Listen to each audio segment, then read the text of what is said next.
Good evening, ladies and gentlemen. Tonight, on Detective Radio, we present a story that blends love, law, and lethal poison. Dorothy L. Sayers' Strong Poison brings us into the courtroom where a young woman, Harriet Vane, stands accused of murdering her lover. The evidence? A packet of arsenic, a cup of coffee, and the suspicious coincidence of her knowledge of crime. But Lord Peter Wimsey is not so easily persuaded. To him, the truth lies in the shadows, in the gossip of boarding houses, the secrets of wills, and the subtle chemistry of trust and betrayal. So settle back as the gaslights dim and the trial begins in Dorothy L. Sayers' Strong Poison. This episode is longer than the usual episodes, hence it's divided into 6 chapters. We have added the chapter timestamps in the descriptions so you can pause or resume from the chapter as you please. If you liked this episode, please do hype our video so that we can reach to more audience. And if you are new to our channel, do hit the subscribe button. We bring you interesting radio stories every week. Chapter 1. Old Bailey. I'm terribly afraid, Peter, that we are going to be too late to obtain seats. Now, don't worry about that, Mother. Old Parker Bird has reserved some for us, and Freddie Arbuthnot has promised to keep him warm till we arrive. Freddie, what's his interest in this trial? Just curiosity, like everyone else. Murder is always fascinating, don't you know? And when it's a case of a young woman being accused of poisoning her lover, it becomes nothing short of sensational. Particularly when she admits to buying in large quantities of arsenic and produces such a dashed entertaining reason for doing so. What reason precisely, dear? Yes. Well, I don't want to spoil it for you, Mother. The judge is summing up today, so he'll be going through all the evidence. Incidentally, the case against the prisoner will be very convincing and watertight. The judge will be beastly hostile, and the jury will undoubtedly convict. Very well, dear. But one thing I can tell you for certain, Mother. Harriet Vane did not murder Philip Boyes. Just as you say, dear.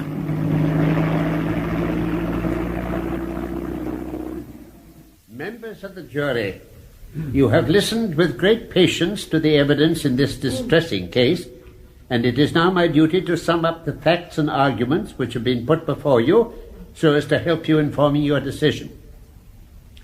The deceased, Philip Boyes, was, as you have heard, a writer, and in the year 1927 he became acquainted with the prisoner Harriet Vane, who is also a novelist by profession. She has told us herself, with great candour, how she became deeply attached to Philip Boyes, and how 8 months after meeting him she consented to live on terms of intimacy with him outside the bonds of marriage. Now, you may feel, and quite properly, that this was a very wrong thing to do. You will not be led away by the false glamour which certain writers contrive to throw about free love into thinking that this was anything but an ordinary vulgar act of misbehaviour. Sir Impey Biggs, very rightly using all his great eloquence on behalf of his client, has spoken of Miss Vane's unselfish sacrifice and immolation. He will not, I am sure, pay too much attention to this. At any rate, Philip Boyes and the prisoner lived together in this fashion for nearly a year, apparently on terms of the greatest mutual affection. Nevertheless, in February 1929 there was a quarrel, and the couple separated. One of the curious features of this case is the reason assigned for this quarrel. As to that, the only evidence we have is the prisoner's own, given, you will recall, during cross-examination by the Attorney General. Now, Miss Vane, I would like, if I may, to take you back to that evening of February the 9th. Could you tell the court precisely what Mr. Boyes said to you after dinner? He made a suggestion which I found intolerably patronizing and insulting. And what was that? He asked me to marry him. Could you explain to the court, Miss Vane, why exactly you found a proposal of marriage so unwelcome? Because he'd made a fool of me. I'd never wanted to live with him outside marriage. He persuaded me to do so against all the religious principles I'd been brought up on. I saw no reason why we shouldn't have been married from the start. but he told me he was totally opposed to formal marriage. And I believed him. But it was all just a test. He just wanted to see whether I would be as slavishly devoted to him as his vanity required. And when he saw I was, he was prepared to condescend to marry me. I felt utterly humiliated. Surely that was not the sole cause of that evening's quarrel. Yes, it was. And there must have been something else, some other grievance. He had been unfaithful to you, perhaps, or unkind. No. Very well. So, what was the upshot? I packed up all my things the next morning and left his house for good. I stayed with a friend for a week or so and then took a small flat of my own in Doughty Street. And did you see Mr. Boyes again before he died? Yes, once or twice at the houses of friends. These assignations... They weren't assignations. They were accidental encounters. Very well, these accidental encounters. Various prosecution witnesses have testified that there were at least 3 such. One at the end of March, another in the second week of April, and a third sometime in May. Is that correct? They were informal gatherings, so I cannot swear to the dates, but I believe that is substantially correct, yes. Did you speak to Mr. Boyes on any of these occasions? I was polite, but no more. You still felt animosity towards him? I was still very angry with him. Angry enough to give him arsenic? No! Not ever angry enough for that. Well, members of the jury, that is for you to consider. Whether Philip Boyes's proposal of marriage could reasonably be construed as a motive for murder. But I must impress upon you that no other motive has been suggested in evidence. Let us now turn our attention to the question of the arsenic. On April the 10th, a young woman who has been identified as Harriet Vane entered a chemist's shop in Southampton Row and purchased 2 ounces of commercial arsenic, saying that she needed it to destroy rats. You will recall the prisoner's evidence concerning this transaction given during Sir Impey Biggs' examination-in-chief. Miss Vane, did you in fact buy arsenic, as stated by witnesses, on April the 10th? Yes, I did.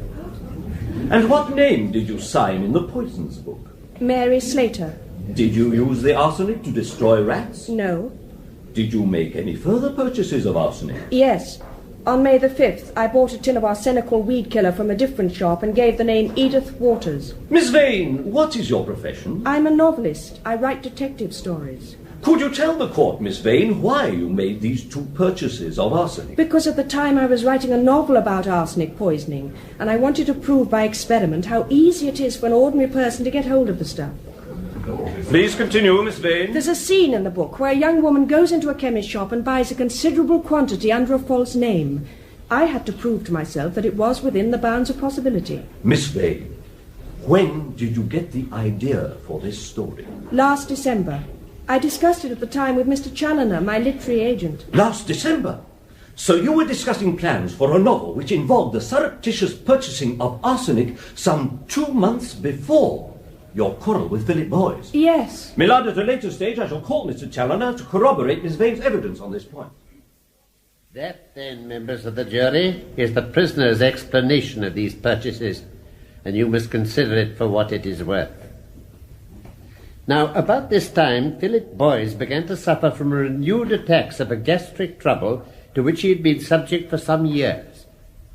There is, however, a coincidence of dates here which may be significant, for each of these attacks occurred within a day or so of his meeting Miss Vane. Indeed, in 2 cases, within a few days of Miss Vane's purchase of arsenic. At any rate, after the 3rd attack, Boyes was advised by his doctor to take a holiday, and he went to North Wales with a friend, Mr. Ryland Vaughan. According to Mr. Vaughan, Philip Boyes's health improved dramatically there, but he continued to fret about Harriet Vane. On June the 16th, he wrote to her, saying he would be back in town on the 20th and would like to see her to attempt a reconciliation. Miss Vane replied in a cold, almost hostile note that he could come round at 9:30 p.m. on the 20th if he wished, but she had no intention of changing her mind. Nevertheless, Philip Boyes came back to town on the afternoon of the 20th. We now come to the evening of that day, and I ask for your particular attention here, because it was undoubtedly in the course of this evening that the fatal dose of arsenic was administered. At 7:30, Mr. Boys went round to have dinner with his cousin, Mr. Norman Urquhart, in whose house in Woburn Square, incidentally, he had gone to reside shortly after Miss Vane left him. The door was opened by Mr. Urquhart's maid, Hannah Westlock, and I would like to recall to you in detail Miss Westlock's evidence. Miss Westlock, how did Mr. Boys look to you when he arrived on the evening in question? Oh, he looked very well, sir. Fitter than I'd seen him for months. Can you tell the court where he went when he entered the house? Yes, sir. He went straight up to his room, and about a quarter of an hour later he came down to the library for sherry. Was Mr. Urquhart in the library then? No, sir. He came in almost immediately after. Carry on, Miss Westlock. Who poured the sherry? I did, sir. I decanted a fresh bottle on the master's orders and poured the gentlemen out a glass each. They wasn't long about it and came into dinner shortly. And where were you throughout dinner? In the dining room, sir. Master likes me to be in attendance the whole time. Very dignified custom. Could you now tell the court, Miss Westlock, what the gentlemen ate that evening? Well, sir, they had clear soup, sir, followed by turbot with sauce and then casserole chicken, sir, and finally a sweet omelette. Did they finish all these dishes? No, sir. The first 3 courses came back to the kitchen, and Mrs. Pettican, that's the cook, and I, we finished them off for our supper. And did you feel any ill effects after the meal? No, sir. Tell us about the sweet omelette, Miss Westlock. There was none of that left, you say? No, sir, because it has to be eaten at once, sir. Mr. Urquhart's very particular about that, sir. So Mr. Boyce cooked it at the table in a chafing dish and then divided it into 2 portions, one for himself and one for the master, sir. And you say Mr. Boyce cooked it? Yes, sir. And did they both eat their portions? Oh, yes, sir. Was there anything at all at the table which Mr. Boyce partook of alone? Yes, sir. There was a bottle of Burgundy. Mr. Urquhart don't drink at meals now, but Mr. Boyce had a couple of glasses, and afterwards I corked the bottle up, sir. Thank you, Miss Westlock. Millard, I shall be calling Sir James Lubbock later to testify that the contents of that bottle were fortunately preserved and were later analysed and found to be harmless. So you see, members of the jury, every article of diet except the wine was partaken of by 2 people at least, and in most cases by 4. And neither Mr. Urquhart, Miss Westlock, nor Mrs. Pettican felt any ill effects. This brings us to 9 o'clock. After dinner, coffee was ordered, but Boyce excused himself on the ground that he would probably be given coffee by Harriet Vane. At 9:15 he left Woburn Square and took a taxi the half-mile or so to Doughty Street. He arrived at 9:25, and Miss Vane let him in immediately. Now, as the interview was naturally a private one, we have no account of it to go upon, but that of the prisoner. You will remember what she said in cross-examination. Well, as I said, as soon as he'd come in and I'd closed the door, I offered him a cup of coffee. He said he'd love some, so I poured out 2 cups. He didn't take milk or sugar, and nor do I. I see. Miss Vane, could you tell the court where the coffee was standing? It was in a saucepan, the saucepan I'd made it in. Miss Vane, I have here a copy of a statement you made to Chief Inspector Parker on September the 30th. In it you say, and I quote, "I had a cup of coffee ready for him on his arrival." Did you have a cup of coffee ready? Not in a cup. No, the coffee was in the saucepan, as I said. Then why did you say in your statement that the coffee was in a cup? I didn't. I said I had a cup of coffee ready, meaning a certain quantity of coffee. Is that a normal expression amongst the bohemians of Bloomsbury? Millard, I object to my learned friend's sneering tone. Thank you, Sir MP. Mr. Attorney, could you possibly phrase your question less tendentiously? As your lordship pleases. Miss Vane, is a cup of coffee, meaning a certain quantity of coffee, a normal expression? It is to me, yes. Thank you, Miss Vane. Well, members of the jury, whether that phrase is normal usage is something you will be able to judge for yourselves. But I hardly need point out how damaging to Miss Vane's case any suggestion that the cup had been prepared in advance would be. Be that as it may, according to the prisoner's evidence, the interview was not a satisfactory one, and at 10 o'clock the deceased expressed his intention of leaving her.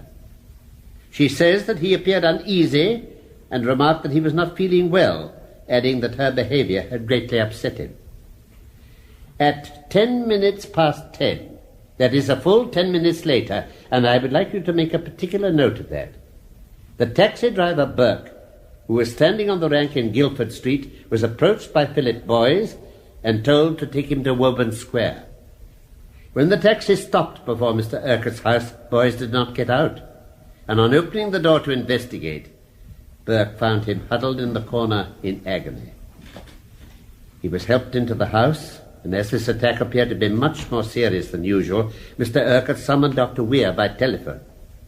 Before the doctor's arrival, the patient vomited violently and thereafter continued to vomit persistently. Dr. Weir diagnosed the trouble as acute gastritis and made up a soothing medicine to control the vomiting, but this unfortunately had little effect. The next morning, the patient's condition had deteriorated to such an extent that a nurse was called in. On the 22nd, he became weaker and lost consciousness, and at 3 o'clock on the morning of June the 23rd, he died. I will now adjourn the court for lunch.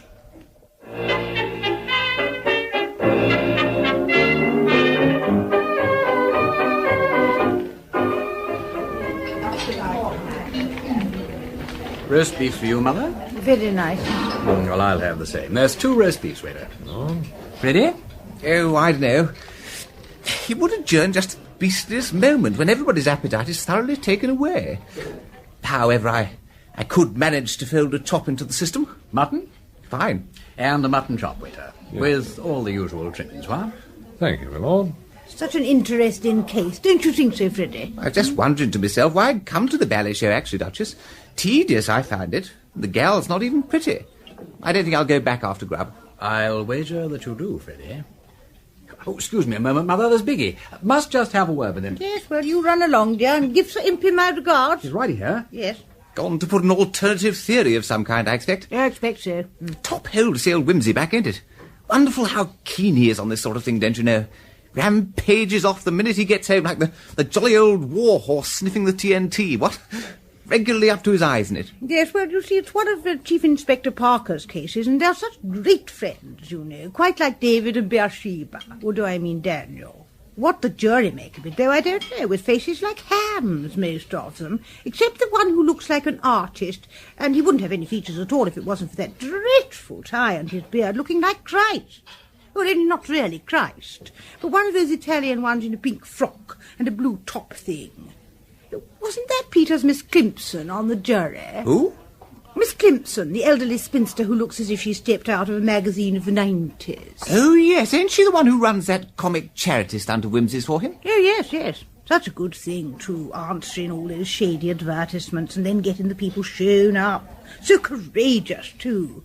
Some of them the horridest, oily people. And murderers, I shouldn't wonder, with automatic thingamies and life preservers in every pocket. And very likely a gas oven full of bones, like Landru. So clever, wasn't he? And really such women. Born murderesses, as somebody says. Quite pig-faced, but not, of course, deserving it. And possibly the photographer don't do them justice, poor things. Ah, he has Peter. I'm frightfully sorry to disappear like that, Mater, but I had to say a word to Biggie. He's having a rotten time. And that old Jeffries of a judge looks as though he was getting measured for the black cap. Confound the fellow for not reading out that letter again. What letter, Wimsey? The one Boys wrote to Miss Vane from North Wales. Biggie made a lot of it in his closing speech yesterday. It was full of self-pity. Life is an utter mess-up. I can't stick it out here any longer. If I can't make you see this thing in the right perspective this time, I'll chuck it for good. I've decided to cut adrift and take a trip out west. That sort of thing, you know. Biggie argued that it strongly suggested Boys was thinking of suicide. Yes, but if it was suicide, when did he take the arsenic, dear? Well, what about those 10 minutes between leaving Miss Vane and hiring the cab? If he'd taken it in liquid form, he'd have been getting the jolly old symptoms in a quarter of an hour. You've been reading up the subject, Peter. Yes. Dangerous to know too much about poisons, what? Look at the trouble it landed Miss Vane in. Be thou as chaste as ice, as pure as snow, thou shalt not escape the Old Bailey. Well, the young woman doesn't seem to have tried that recipe, does she? You ought to be on the jury, Freddie. I bet that's what they're all saying at this moment. I'm convinced that foreman is a teetotaler. I saw ginger beer going into the jury room. I only hope it explodes and blows his inside through the top of his skull. All right, I understand. What you want is a drink. Now, where's that wine waiter? Ah, waiter! Waiter!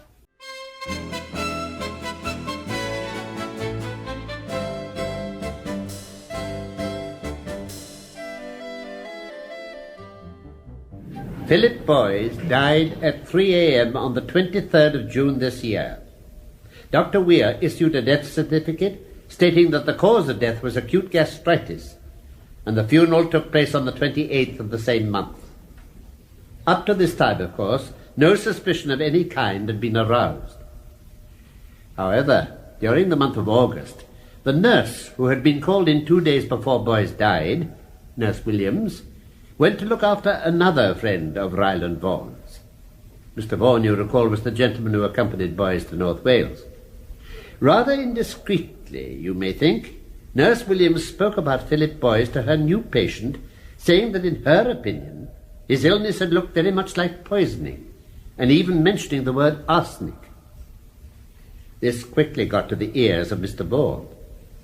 Now, Mr. Vaughan had been greatly distressed and surprised by Philip Boys's death after his immense improvement on holiday. In addition, he felt that Harriet Vane had behaved badly, not only about the love affair, but particularly in not even attending the funeral. He therefore went to Dr. Weir and asked his opinion. Dr. Weir, while naturally upset to hear of any suggestion of poisoning, nevertheless had to admit that the symptoms of arsenical poisoning and acute gastritis are really indistinguishable. On hearing this, Mr. Vaughan at once wrote to Philip Boys's father, suggesting an inquiry, and as you have heard, eventually the police were communicated with and an exhumation order obtained. We now come to the evidence of the distinguished analyst, Sir James Lubbock.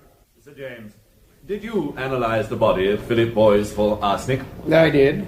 Could you tell the court what this involved? Certainly. My colleague and I took certain organs of the body, the stomach, intestines, kidneys, liver, and so on, and first of all subjected small portions of them to Marsh's test for arsenic, which indicated that they all contained the element. Having established that arsenic was present, we then undertook a series of quantitative analyses and calculated from our results an approximate figure for the total weight of arsenic in the body. We then allowed for the amount of arsenic eliminated from the body. How was that done? Arsenic passes through the body extremely quickly under normal conditions, especially if taken with food or immediately following a meal, because the arsenic irritates the lining of the internal organs and speeds up the process of elimination. In this case, there was additional elimination through vomiting. We came to the conclusion that a large and fatal dose of arsenic, 4 or 5 grains perhaps, had been taken about 3 days before death. Did you test the hair and fingernails for arsenic? We did. Did you find arsenic present? Yes. More than in the hair of a normal, healthy person? Considerably more. How far along the hair did you find arsenic? About half an inch. And what, in your opinion, does this indicate? That the deceased had taken arsenic at least 3 months before his death. Thank you, Sir James. And you will have to decide, members of the jury, what importance is to be attached to that evidence in view of the prisoner's purchase of arsenic in April and May and the deceased's attacks of sickness in March, April and May. There is just one more point for us to consider. It has been suggested by the defence that Philip Boys may have taken the arsenic himself after leaving Harriet Vane's flat. And they bring forward books which show that the onset of symptoms can take place in a very short time after taking the arsenic. As little as a quarter of an hour if the arsenic is in liquid form. You must therefore ask yourselves whether, after leaving Miss Vane's, Philip Boys went to some quiet spot and took a dose of arsenic, which he must in that case have brought with him in anticipation of an unfavourable interview. But I must remind you here that the defence have brought no evidence to show that Philip Boys ever bought any arsenic or had access to any. Well, I think that is the case as it is presented to you. This woman is charged with having murdered her former lover by arsenic. He undoubtedly did take arsenic, and if you are satisfied that she gave it to him with intent to injure or kill him, and that he died of it, then it is your duty to find her guilty of murder. Sir Impey Biggs, in his able and eloquent speech, has put it to you that she had very little motive for such a murder. But I am bound to tell you that murders are very often committed for what seem to be the most inadequate motives. if indeed any motive can be called adequate for such a crime. The prisoner had the means, the arsenic, the expert knowledge, and the opportunity to administer it. If you feel that there is any reasonable doubt that the prisoner gave this poison to Philip Boyce deliberately, you must bring her in not guilty of murder. You are not bound to decide how it was given, if it was not given by her. Consider the circumstances of the case as a whole, and say what conclusion you have come to.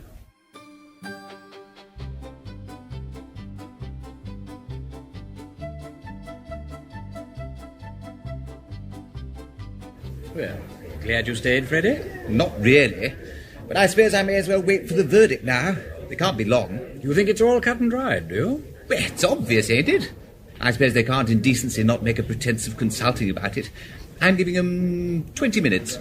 It's all wrong, you know, old man. All wrong? We don't really mean that, Wimsey. I do. But I mean, dash it, where's the flaw in it? There isn't one. It's damnably knife-proof. There's nothing wrong about it at all. Except that the girl's innocent. You're turning into a common or garden psychologist. Isn't he, Duchess? Oh, I wish I had known that girl. So interesting. A really remarkable face. Though perhaps not strictly good-looking, and all the more interesting for that, because good-looking people are so often cows. I read one of her books recently, you know, really quite good and so well written. And I didn't guess the murderer till page 200. Rather clever, because I usually do about page 15. So very curious to write books about crimes and then be accused of a crime oneself. Some people might say it was a judgment. I wonder whether, if she didn't do it, she has spotted the murderer herself.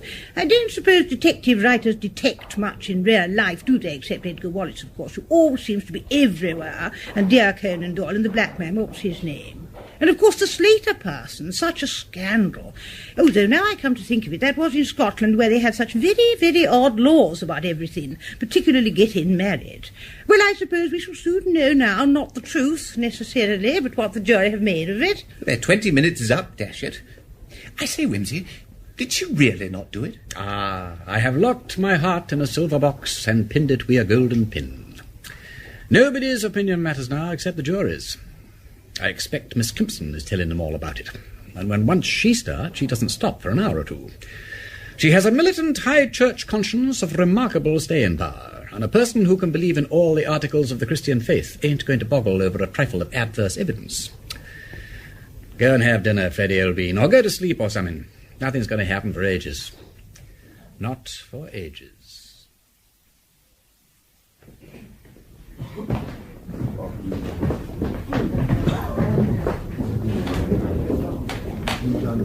Wake up, Freddie. Come in, my own, my sweet. Were it never so airy a tread. What? Good Lord, they've been out 5 hours. Look at their faces. Yes, they say if it's going to be guilty, they never look at the prisoner. And they're all looking at the floor, except Miss Kimpson. You're wrong, Wimsey. Sorry, old man. Members of the jury, have you all agreed upon your verdict? I'm sorry to say that we find it impossible to come to an agreement. Do you think that with a little more time you may be able to reach an agreement? I'm afraid not, my lord. I see no prospect at all of our ever agreeing. Can I assist you in any way? No, thank you, my lord. We quite understand the evidence, but we cannot agree about it. You're quite sure? I do not wish to hurry you in any way. I'm quite prepared to wait here as long as you like. We shall never agree, my lord. Not if we was to stay here till doomsday. That is very unfortunate. But in that case, of course, there is nothing for it but to discharge you and order a fresh trial. Oh, good old Miss Kimpson. She's done it. Oh, good egg. Excellent, excellent egg. We've got another chance.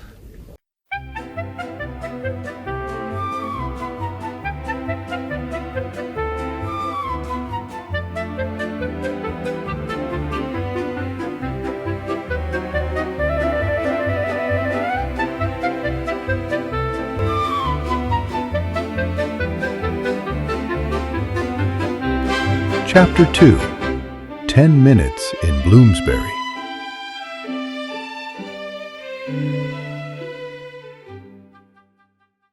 The trial of crime novelist Harriet Vane for the murder of her former lover Philip Boys has ended with the jury failing to agree. The next afternoon, Lord Peter Wimsey, convinced of Miss Vane's innocence, goes round to see his colleague in detection, Miss Catherine Kimpson, who, as it happens, was one of the members of the jury. Well, it was me that caused the trouble mostly, I'm afraid, Lord Peter. I simply couldn't in conscience say she had done it when I was sure that she hadn't. Now could I? Even when the evidence against her was so strong. But two of the others most bravely backed me up later. Which two were they, Miss Kimpson, if you don't mind my asking? The stout, prosperous-looking woman and the artist with the beard. Ah, yes, I'm not surprised about him. At least he understood the kind of life Miss Vane and Boys had been living. The Bohemians of Bloomsbury, as the Attorney-General called them. But what made the stout party resist the weight of the evidence? Well, first of all, she didn't think the case was proven. She maintained the poor man could have taken the arsenic himself, or his cousin could have given it to him.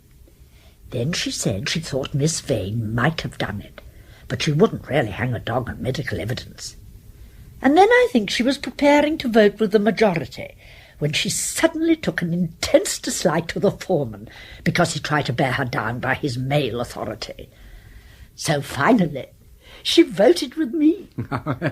Splendid. Well, the important thing is, Miss Kimpson, you've given us another chance. The retrial won't be for about a month, so we've got 4 weeks to come up with some fresh evidence. 4 weeks. Yes, that isn't much time, is it? I don't know where to begin. More tea. Thank you. The only thing to do, therefore, is to begin at the beginning. Why do people kill people? I really don't know. It's so dangerous as well as so terribly wicked. One wonders that anybody has the effrontery to undertake it. And very often they gain so little by it. That's what I mean. What do they set out to gain? Of course, some people seem to do it for the fun of the thing, like that German female, what's her name, who enjoyed seeing people die. Oh, such a strange taste. You know, dear Lord Peter, it has been my melancholy duty to attend many deathbeds, and though a number of them, such as my dear father's, were most Christian and beautiful, I could not call them fun. Of course, people have very different ideas of fun, and personally I've never cared for George Robey, though Charlie Chaplin always makes me laugh. Still, you know, there are disagreeable details attending any deathbed, which one would think could hardly be to anyone's taste, however depraved. I quite agree with you, but it must be fun in one sense to feel that you can control the issues of life and death, don't you know? Don't say that, Lord Peter, even in jest. Oh, righty-ho. Let's dismiss homicidal mania from our minds, then. What else do people kill for? Well, there is passion, for I should not like to call it love when it's so unregulated. That is the explanation put forward by the prosecution. The passion of hate that so often succeeds the passion of love at the end of an affair. I don't accept it, Miss Kimpson. Not for Miss Vane. Certainly not. But it might be possible, might it not, that there was some other unfortunate young woman who was attached to this Mr. Boys and felt vindictively towards him? Yes, or a man who was jealous. But the time is the difficulty. But there are those 10 minutes unaccounted for, from when he left Miss Vane in Doughty Street till he hired the taxi in Guildford Street. Might he not have entered some public house for refreshment and there met an enemy? By Jove, that's a possibility. But it's rather a coincidence, ain't it? Still, it's worth looking into. Let's go on to the next motive, and that is money. Well, plenty of possibilities there. I feel him better already, Miss Kimpson. Fitter and brighter in every way. Either I'm getting a line on the thing, or else it's your tea. That's a good stout-looking pot. Has it got any more in it? Yes, indeed. My dear father used to say I was a great hand at getting the utmost out of a teapot. The secret is to fill up as you go and never empty the pot completely. Oh, thank you. Finally, then, inheritance. Had he anything to leave? Yes, well, not much, I should think. I met his publisher at the trial, and although Boys's books are selling very well now, succès de scandale, don't you know? It's pretty clear who's going to get the bulk of the profits. I shouldn't think there's much money in the family either. Still, you never know. Anything else? We should not overlook the possibility of self-destruction, Lord Peter. Suicide, yes. That is what I'm really rather inclined to believe in fact. Arsenic is tomfool stuff to commit suicide with, but it has been done. Only where is the bottle? The bottle? Well, if he took the stuff sometime in those 10 minutes between Doughty Street and Guildford Street, he must have been carrying it in something. It might be in a paper if he took the powdered form, though that would be awkward. But neither a bottle nor any paper was found on him, so he must have chucked it away. I do loathe suicides. They're so difficult to prove. Oh, well, faint heart never won so much as a scrap of paper, so we must work at it. Certainly we must. Will you reserve the best efforts of yourself and your staff, Miss Climpson? I may need you soon. Meanwhile, I'm going to prison. Lord Peter, whatever do you mean? The defence is getting me passed into Holloway as part of their outfit. Tomorrow morning, Miss Climpson, I meet the prisoner, face to face.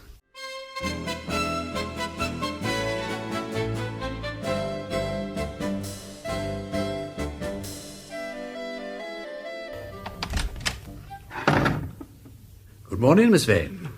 Good morning. Please, sit down. You're Lord Peter Wimsey, I believe, and have come from my solicitor. Yes. Yes, I heard the case and all that, and I contacted Mr. Cross because I thought there might be something I could do, don't you know? That was very good of you. No, not at all, dash it. I mean to say I rather enjoy investigating things, if you know what I mean. I know. Being a writer of detective stories, I've naturally studied your career with interest. I say, have you? Well, that's rather a good thing in a way, because you'll understand that I'm not really such an ass as I'm looking at present. You're not looking an ass. I'm really very grateful to you, though I'm afraid I'm rather a hopeless case. Now, don't say that. It can't be hopeless unless you actually did it, and I know you didn't. Well, I didn't, as a matter of fact. Well, of course not. You don't happen to know who did, do you? I believe Philip took the stuff himself. He always wanted to be a victim, and in the end he succeeded. He was rather a defeatist sort of person, you know. He thought people were in league to spoil his chances, so when I walked out, he took it particularly hard. Forgive my asking, but you were very fond of him? I must have been, mustn't I, to have consented to live with him? Well, not necessarily. You might have been sorry for him, or bewitched by him, or even badgered to death by him. All those things. Were you friends? No. Philip wasn't the sort of man to make a friend of a woman. He wanted devotion. That was why he put me on probation, like an office boy, to see whether my devotion was abject enough. And when he thought it was, he condescended to say he'd marry me. Oh, I didn't like having matrimony offered as a bad conduct prize. I don't blame you. It sounds to me as if the fellow's a prig, not to say a bit of a cad. It was humiliating. The minute I saw that, well, the whole thing simply shut down. Flop. Yes, I can quite see that. Well, I'm glad you feel like that about it. Why? Well, simply that when all this is over, I want to marry you. If you can put up with me and all that. Oh. Are you another of them? That makes 47. 47 what? Proposals. They come in by every post. I suppose there are a lot of imbeciles who want to marry anybody who's at all notorious. Oh, dear me, that makes it very awkward. As a matter of fact, you know, I don't need any notoriety. It's no treat to me. Perhaps I'd better not mention it again. I'm sorry, but one gets rather a bruised sort of feeling in my position. There've been so many beastlinesses. I know. Yes, it was stupid of me. No, I think it was stupid of me. But why? Why? Well, I thought you'd be rather an attractive person to marry, that's all. I mean, I sort of took a fancy to you. I can't tell you why. There's no rule about it, you know. I see. Well, it's very nice of you. What would your noble family think about it? Oh, my mother's the only one that counts, and she likes you very much from what she's seen of you. So you had me inspected? No. Oh, dash it all, I seem to be saying all the wrong things today. I was absolutely stunned that first day in court, and I rushed off to my mater, who's an absolute dear and the kind of person who really understands things, and I said, look here, Here is the absolutely one and only woman, and she's been put through a simply ghastly, awful business, and for God's sake, come and hold my hand. You simply don't know how foul it was. That does sound rather rotten. I'm sorry I was brutal. You are bearing in mind that I've had a lover, aren't you? Oh, yes. So have I, if it comes to that. In fact, several. It's the sort of thing that might happen to anyone. I can produce quite good testimonials. I'm told I make love rather nicely. Only I am at a disadvantage at the moment. One can't be very convincing at the other end of a table with someone looking in at the door. I'll take your word for it. But it seems very probable I shall not survive to make the experiment. Now, don't be so damn discouraging. I have already carefully explained to you that this time I am investigating the business. Anyone would think that you had no confidence in me. People have been wrongly condemned before now. Exactly, simply because I wasn't there. Oh, by the way, I don't positively repel you or anything like that, do I? Because if I do, I'll take my name off the waiting list at once. No, you don't repel me. Oh, I'm glad of that. Any minor alterations, like parting the old mane or growing a toothbrush or cashier in the eyeglass, I shall be happy to undertake if it suits your ideas. Please, don't alter yourself in any particular. You really mean that? Well, I suppose I ought to be going. You will think it over, won't you? If you have a moment to spare. Only don't hesitate to say if you think you couldn't stick it at any price. I'm not trying to blackmail you into matrimony, Well, cheer, frightfully ho and all that. I shall now proceed to Scotland Yard in order to undermine the confidence of my old friend Chief Inspector Parker. I'll call again, if I may. I'll give the footman orders to admit you. You will always find me at home.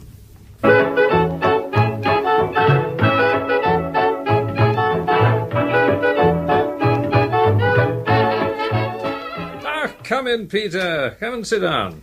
Charles Parker, you have made a mistake. I beg your pardon? The Vane case. You've come a mucker over it. You really have. I don't think so. It was pretty straightforward, really. Charles Acushla, distrust the straightforward case. Even the path of light is curved, or so they tell us. You have made a mistake. Oh, come now. Just because the jury didn't agree... Oh, for God's sake, man, do what you can to put the thing right before next assizes, or I'll never forgive you. Damn it, you don't want to hang the wrong person, do you? Especially a woman and all that. Have a fag. You're looking quite wild about the eyes. Thank you. Oh. Do you really think we made a mistake? Yes. Oh, dear. Well, I'm sorry if we've got the wrong pig by the ear, but it's the defence's business to point out where we're wrong, and I can't say they put up a very convincing show. No, confound him. Is that fool and beast of a solicitor, Crofts? Blast his ugly eyes. I know the brute thinks that she did it, and I hope he will fry in hell and be served up with cayenne pepper on a red-hot dish. What eloquence. Anybody'd think you'd gone goopy over the girl. Well, that's a damn friendly way to talk.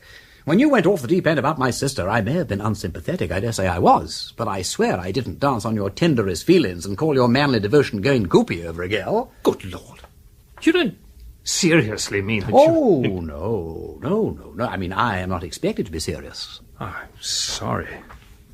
No, if it's like that, I'm damned sorry, old man.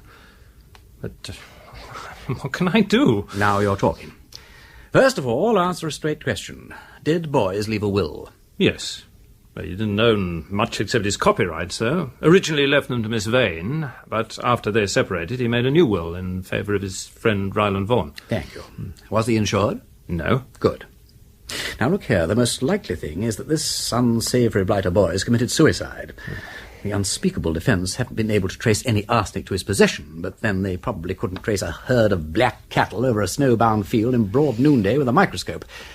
I want your people to take it up. Boys, query, arsenic, huh? Anything else? Yes. Find out what Boys did in those 10 minutes after he left Miss Vane's, particularly whether he visited any pub, if he met anybody, and what he took to drink. That shall be done. Boys, query, pub. Yes. Thirdly, find out if any bottle or paper that might have contained arsenic was picked up in that part of Bloomsbury. Huh. Indeed.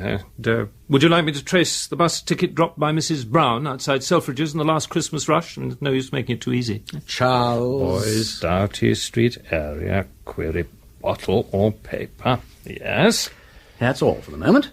Oh, thanks for small mercies. Well, good luck, Peter. Funny for you and me to be on opposite sides, isn't it? Very. I'm sorry about it, but it's your own fault. Well, you shouldn't have been out of England. By the way, you realise that probably all our young friend did during those missing 10 minutes was to stand about in Tearball's Road or somewhere looking for a stray taxi? Oh, shut up.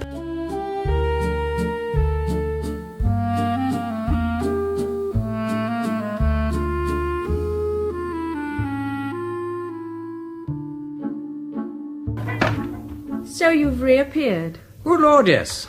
Surely you expected me to. I fancied I'd left that impression. I say I've thought of a good plot for a detective story. Really? Top hole. However, business first. Do you happen to know whether Philip Boyes made a will? Oh, yes, in my favour. He named me as his literary executor, too. Good heavens. Do you know, I'd quite forgotten about that. He must have altered it when we parted, mustn't he? Or I'd have heard about it. You didn't know he altered it then? Before he died, I mean. I never thought about it. Why? Nothing. Only I'm rather glad the will wasn't brought up at the thingamabob. Meaning the trial? You needn't be so delicate about mentioning it. You mean if I'd thought I was still the heir, I might have murdered him for his money? It didn't amount to a hill of beans, you know. I was making 4 times as much as he was. Oh, yes. Yes, it was only this silly plot that I got in mind. But it is rather silly, now I come to think of it. Tell me. Well, it's about a girl who writes novels, crime stories, in fact. And she has a friend who also writes. Neither of them bestsellers, you know, but just ordinary novelists. Anyway, the friend makes a will, leaving his money, receipts from books and so on, to the girl. And the girl, who has got rather fed up with him, you know, thinks of a grand scoop that will make both of them bestsellers.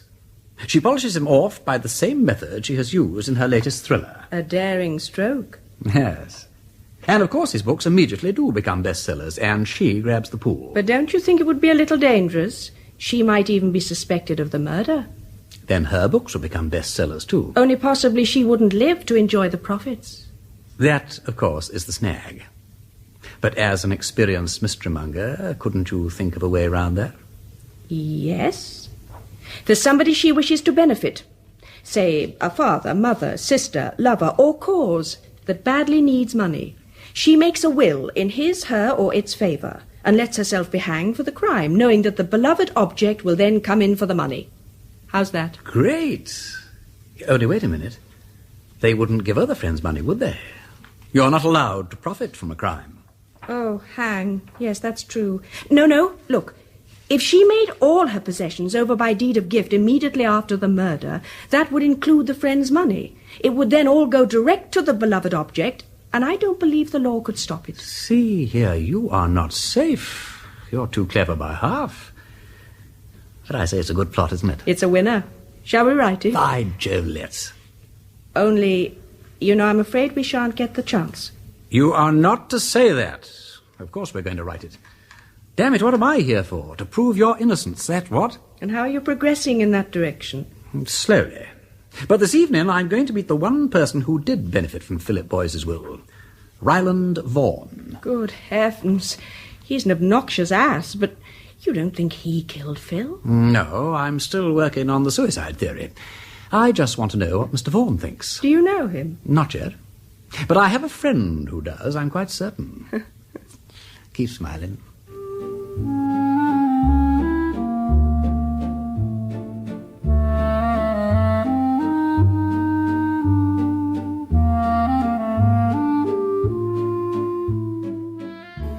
Hello? Hello, Marjorie. Yes? Marjorie, this is Peter Wimsey. How goes it? Oh, fine, thanks. Glad to hear your melodious voice again. What can I do for the Lord High Investigator?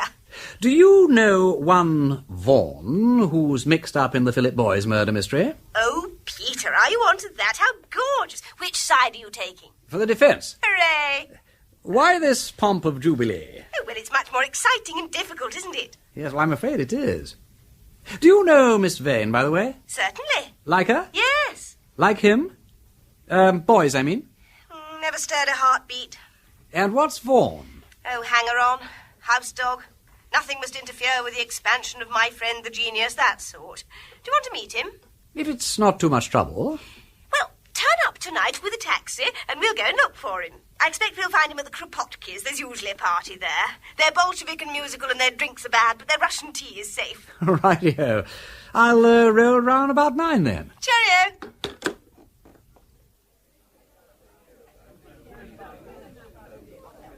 Here's Peter. Peter, this is Nina Kropotki. So pleased. Sit down. Thank you. Vanya will get you something to drink. Oh, this is beautiful, yes? That is Stanislav. Such a genius. His new tone poem on the Piccadilly tube station. Great, n'est-ce pas? 5 days he was continually travelling upon the escalator to absorb the tone values. Colossal. So, you think? You can appreciate. It is the soul of rebellion in the crowd. The clash, the revolt at the heart of the machinery. It gives the bourgeois something to think of. Oh, yes. Of course, you understand it is really for the big orchestra. On just piano and violin, it is nothing. It needs the brass, the effects, the timpani. Brrr, so. But one seizes the form, the outline. It finishes superb, magnificent. Let's have some tea. Tea. Peter, come and talk to Ryland Vaughan. I've got him in a corner and told him you're a tremendous admirer of Philip Boyce's books. Have you read them? Some of them, but I think I'm getting lightheaded. Well, you'll feel worse in an hour or so. You'd better come now.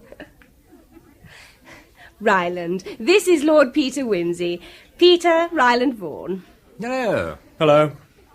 Hell of a place, eh? Hell of a business altogether. I only come here because Philip used to come here. Habit, you know. You knew him very well, of course. Oh, I was his only real friend. All the rest only cared to pick his brains. Apes, parrots, all the bloody lot of them. They sucked the blood out of him. And his damned thieves of publishers took every blasted coin they could lay their hands on. And then that bitch of a woman poisoned him. My God, what a life! Yes, but what made her do it? If she did do it. Oh, she did it, all right. Sheer beastly spite and jealousy, that's all there was to it. Just because she couldn't write anything but tripe herself. You'd think it would have been enough for her to help and look after a genius like Phil, wouldn't you? Why, damn it, he used to ask her advice about his work. Her advice! My God! Did he take it? Take it? She wouldn't give it. Told him she never gave opinions on other authors' work. Other authors! The impudence of it! Oh, of course it was hopeless from the start for Philip to get entangled with that kind of a woman. Genius must be served, not argued with. But he was infatuated. And then to want to marry her. Why did he? Remains of parsonical upbringing, I suppose. It was really pitiful. Besides, that fellow Urquhart did a lot of mischief. You know him, the cousin. No. Oh, well, he got hold of him about 2 years ago, asked him to dinner, that sort of thing. Put up to it by the family, I imagine. Well, the minute I saw him, I knew he was out to ruin Philip, body and soul. Oh, well. No use crying about it now. His work is left, and that's the best part of him. Oh, but when one thinks what might have been... Tragic. By the way, you were with him all that last day till he went to his cousin's. You don't think he had anything on him in the way of poison or anything? I don't want to seem unkind, but he was unhappy. It would be rotten to think that... No, that I'd swear he never did. He would have told me he trusted me in those last days. And besides, he wouldn't have chosen that way. Why should he? I could have given him hyoscine, veronal, all that sort of thing. He said once, if ever I want to go out, Ryland, you'll show me the way. And I would have, if he'd really wanted it. But arsenic? Philip, who loved beauty so much, do you think he'd have chosen arsenic, the suburban poisoner's outfit? That's absolutely impossible. Absolutely impossible.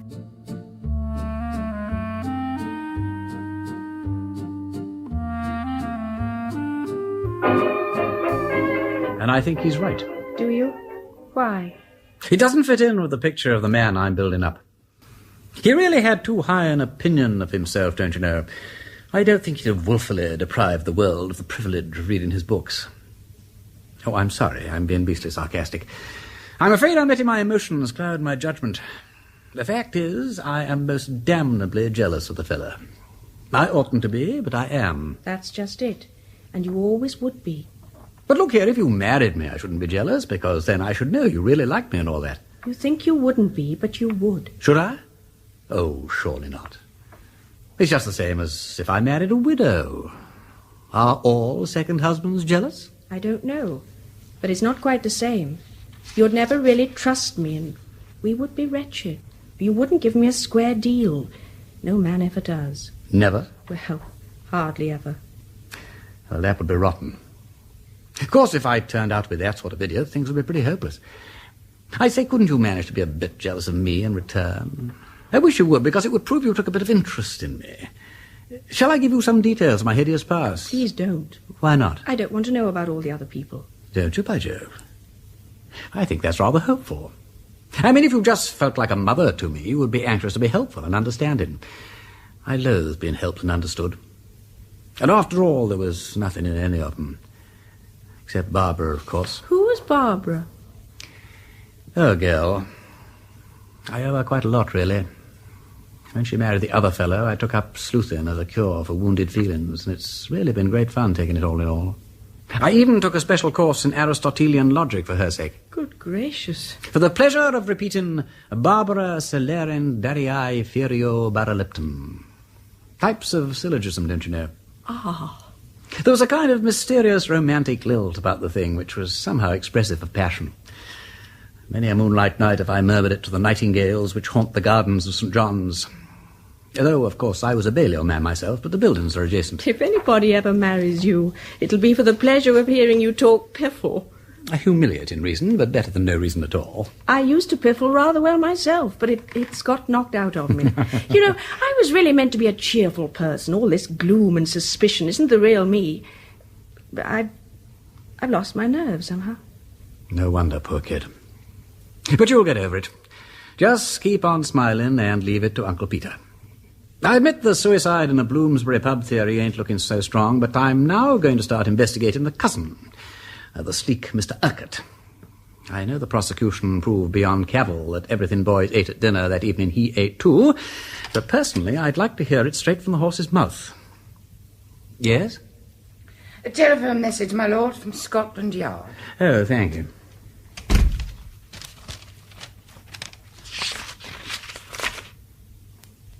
Good heavens. Boys did go to a pub after all. Parker's found it. And he's on the track of a packet of white powder, too. Well, I'm dashed. Chapter 3. Norman Urquhart.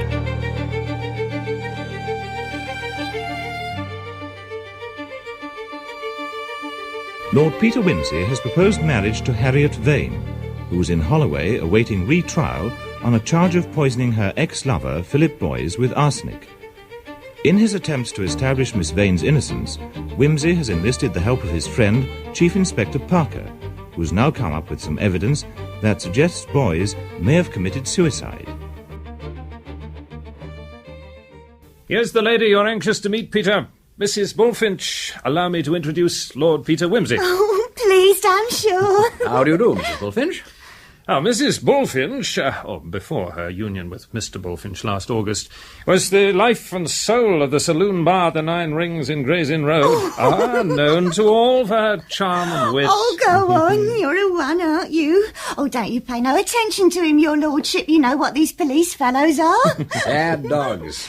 But I don't need his testimonials. I can trust my own eyes and ears, Mrs. Bullfinch. And I can only say that if I had had the happiness to make your acquaintance before it was too late, it would have been my lifetime's ambition to wipe Mr. Bullfinch's eye. Oh, you're You're every bit as bad as he is. Worse. Now, Mrs. Bullfinch, if you wouldn't mind beginning at the beginning and telling his lordship your story. Oh, about the young man and the white paper packet? Precisely. Why, of course.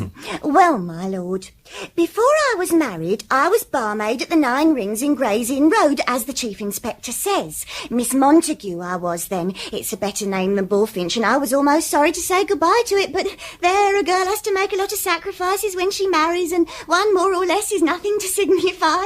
Well, as I was saying, I was working there up to my marriage, and I remember one evening in June, it wasn't far off the longest day, June the 20th, I think. That's the evening we're interested in. I think it was then.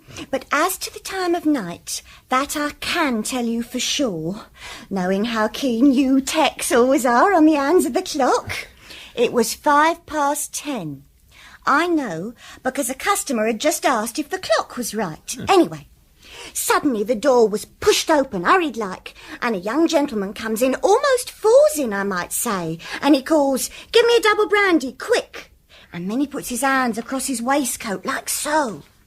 I see. Go on, Mrs. Bullfinch. Well, I mixed him a double with just a splash of soda, and he gulps it down and says, "That's better," and sits down. Presently, he asked me for a glass of water, and I fetched it to him, and he says, "Sorry if I've frightened you, but I've just had a bad shock and it must have gone to my inside. I'm subject to gastric trouble," he says, "and any worry or shock always affects my stomach." That would have been his interview with Miss Vane, Charles. She said it was pretty acrimonious. Just so. Now, then what happened, Mrs. Bullfinch? Well, then he takes out this white paper packet with some powder in it, and he says, "Perhaps this will stop it," he says. And he drops the powder into the glass of water and stirs it up with a fountain pen and drinks it off. Did it fizz or anything? No, it was just a plain powder, and it took a bit of time to mix. He drank it off, and then he says, "Thanks very much. I'd better go home now in case it takes me again." And he raised his hat. Oh, he was quite the gentleman, and off he goes. How much powder do you think he put in? Oh, a good dollop. Near a dessert spoonful it must have been. And what happened to the packet? Ah, there you are. We just got the last customer out when I see something white on the seat.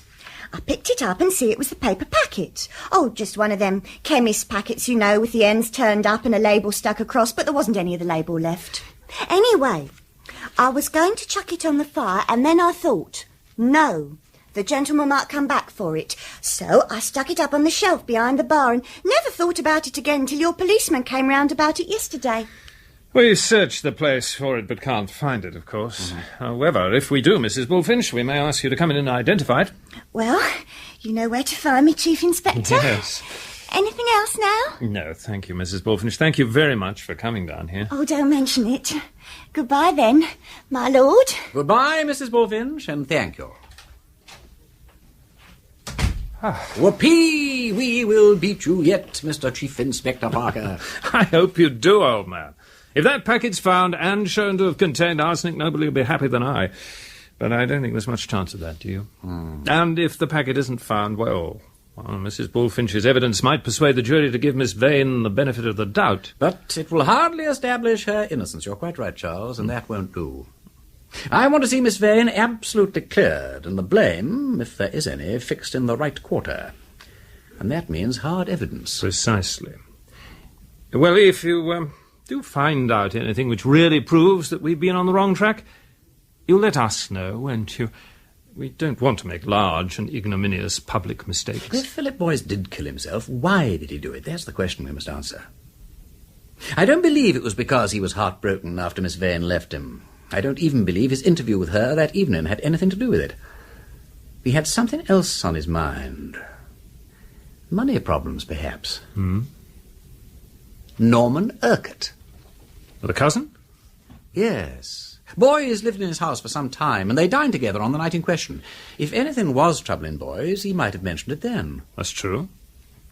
I think I'll go and see Mr. Urquhart at his office. He's a solicitor, isn't he? Yes, in Bedford Row. Yes, I'll pop along tomorrow, and at the same time I think I'll put a spy into his domestic establishment, just to pick up any gossip, don't you know. And I think I know the very man for the job.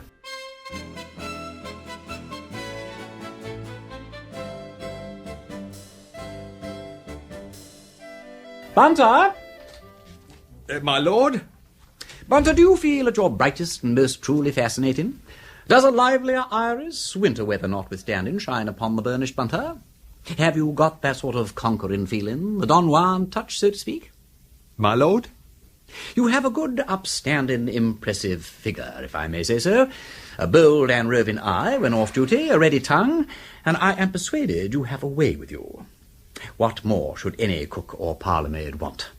I am always happy to exert myself to the best of my capacity in your lordship's service. I am aware of it, Bunter. Morning by morning, my coffee is brought, my bath is prepared, my razor laid out, my ties and socks sorted, and my bacon and eggs brought to me in a lordly dish. No matter. This time I demand a more perilous devotion. Perilous for us both, my Bunter. For if you were to be carried away, a helpless martyr to matrimony... Who is the party, my lord? There are two of them. Two ladies lived in a bower, Binnery, oh Binnery. They are part of the establishment at Mr. Norman Urquhart's house in Woburn Square. The parlour-maid is one Hannah Westlock, a woman in her 30s, I fancy, and not ill-favoured. The other is the cook, a fine woman, Bunter, on the mature side, but none the worse for that. Certainly not, my lord. If I may say so, the woman of ripe years and queenly figure is frequently more susceptible to delicate attentions than the giddy and thoughtless young beauty. True. Let us suppose, Bunter, that you were to be the bearer of a courteous missive to Mr. Urquhart. Could you, in the short space of time at your disposal, insinuate yourself, snake-like, as it were, into the bosom of the household? If you desire it, my lord, I will insinuate myself to your lordship's satisfaction. Noble fellow. In case of any action for breach of promise or any consequence of that description, the charges will, of course, be borne by the management. I am obliged to your lordship. When would your lordship wish me to commence? As soon as I've written a note to Mr. Urquhart, I will ring. Very good, my lord.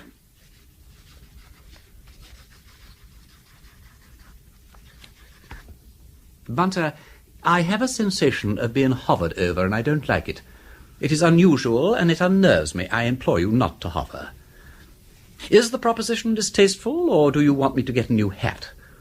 What is troubling your conscience? I beg your lordship's pardon. It had occurred to my mind to ask your lordship, with every respect... Oh, God, Bunter, don't break it gently. I can't bear it. Stab and end the creature to the heft. What is it?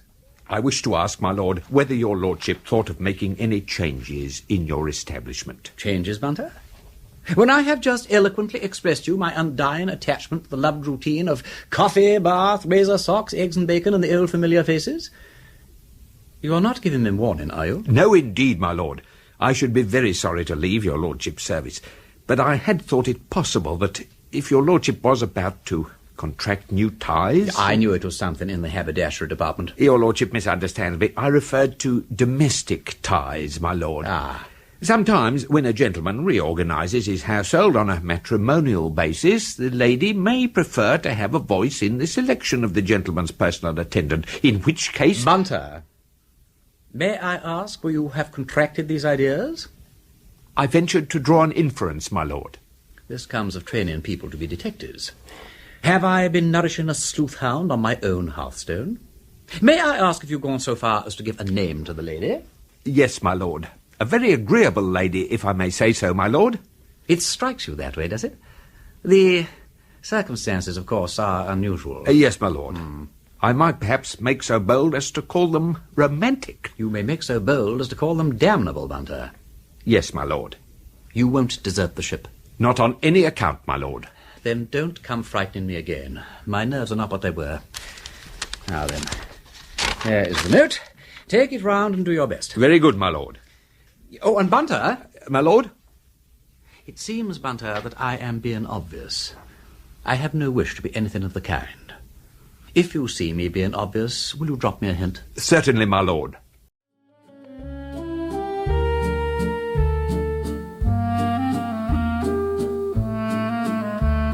Oh, have another crumpet, do, Mr. Bunter. More tea won't be a moment. Thank you, Miss Westlock. You were saying, Mrs. Pettican? Oh, just what a dreadful, wicked woman she must have been, that Harriet Vane. A torturing of the poor soul in that long-winded way. Bashing on the head or the hasty use of a carving knife when roused, I can understand.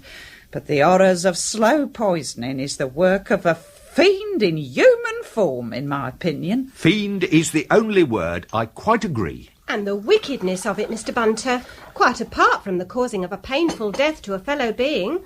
Why, it's only the mercy of Providence we weren't all brought under suspicion. But you had no difficulty in proving that it hadn't happened in this house, surely? Miss Westlock gave her evidence so beautiful at the trial, I'm sure she made it clear as clear could be to the jury. Well, I was never one to be shy. And then, what with going through it all so careful with the master, and then with the police, I knew what the questions would be and was prepared, as you might say.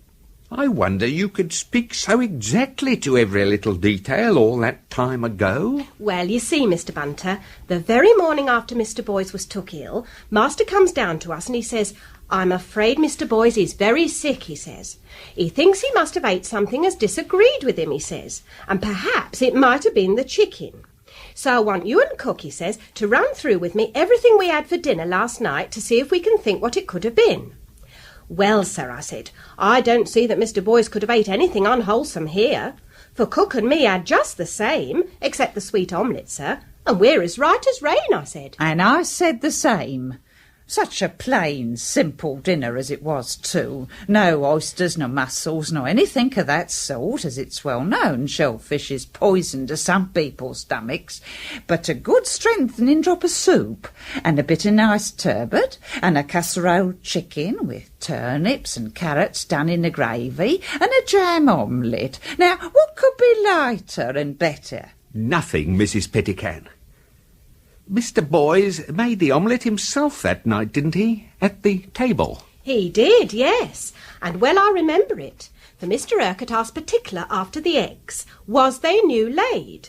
And I reminded him they was some he brought in himself that afternoon from that shop on the corner of Lamb's Conduit Street, and that one of them was a little cracked, and he'd said, "We'll use that in the omelette tonight, Hannah." And I brought out a clean bowl from the kitchen and put them straight in, the cracked one and 3 more besides, and never touched them again till I brought them to table. And both Mr. Boys and Mr. Urquhart partook of the omelette, of course. Oh, yes, heartily. And as for the chicken, Mr. Bunter, that was a little beauty. Oh, it seemed a shame to casserole it, but Mr. Urquhart's very partial to a casserole chicken. He says as there's more flavour to them that way, and I don't know but what is right. Well, it's certain there was nothing unwholesome about that anyway, Mrs. Pettican, otherwise you and Miss Westlock could scarcely have escaped it. No, indeed. We finished it every bit, except a little piece I gave to the cat. There was a drop of soup left. Not much, just a wee drain. And Mr. Urquhart took that up to show to the doctor, and he tasted it and said it was very good. And as for the burgundy, which was the only thing Mr. Boys had to himself like, Mr. Urquhart told me to cork it up tight and keep it. And just as well I did, because of course the police asked to see it when the time came. It was very far-seeing of Mr. Urquhart to take such precautions when there wasn't any thought at the time, but that the poor man died naturally. Yes. We put it down to him being a solicitor and knowing what ought to be done in case of sudden death. Very particular he was, too. Got me to put a bit of sticking plaster over the mouth of the bottle and write my initials on it so that it shouldn't be opened accidental. How very fortunate. Many's the case his lordship has seen in which an innocent man has been brought near to the gallows for lack of a simple little precaution like that. And when I think how near Mr. Urquhart was to being away from home at the time, the thought fair gives me palpitations. Called away he was to that tiresome old woman what's always a-dying and never dies. Why, he was up there again only last week. Which old woman is that, Mrs. Pettican? Why, his great-aunt, Mrs. Rayburn, up in Windle. Rich as sneezes she is, by all accounts, and no good to nobody, for she's quite childish, so they say. A wicked old woman she was, too, in her day. Queen Victoria wouldn't never allow her to act before the royal family. She knew too much about her goings-on. An actress, was she? Oh, yes, and a very beautiful one, they say, though I can't rightly recollect what her stage name was. Oh, it was a queer one, I know. Hyde Park or Southern Gardens or something like that. Anyway, her other relations, Mr. Boyce's side of the family, they wouldn't have nothing to do with her, despite the money. Only Mr. Urquhart. And I don't suppose he wouldn't neither, only he's her solicitor, and it's his duty to do so. So I suppose he stands to gain something when she pegs out, eh? That's as maybe. He's not a talker. But it stands to reason he wouldn't always be tearing off to Westmoreland for nothing. Though I couldn't care myself to put my hand to money that's wickedly come by. It would not bring a blessing with it, Mr. Bunter. Oh, it's easy talking, my girl, when you ain't likely to be put in the way of temptation. There's skeletons in many a cupboard, if the truth were known. Ah, I believe you. I've seen diamond necklaces and fur coats that should have been labelled wages of sin if deeds done in the dark were to be proclaimed upon the housetops, Mrs. Petticoat. Indeed, yes, Mr. Bunter. Well, Hannah, come along now. We must be getting on. As you say, cook. Then I shall take my leave, Mrs. Petticoat. Thank you for your hospitality. Oh, not at all, Mr. Bunter. I hope as you'll come again. The master makes no objections to respectable gentlemen visitors at tea time. Wednesday is my half day. Mine's Friday. And every other Sunday. If you should be evangelical, Mr. Bunter, the Reverend Crawford in Judd Street is a beautiful preacher. I shall look forward to that, Miss Westlock. Oh, incidentally, if Mr. Boys was also a nephew of old Mrs. Rayburn's... Yes? Did he have any expectations from her? Oh, well, I don't know. He might have done, Mr. Bunter. Had he lived...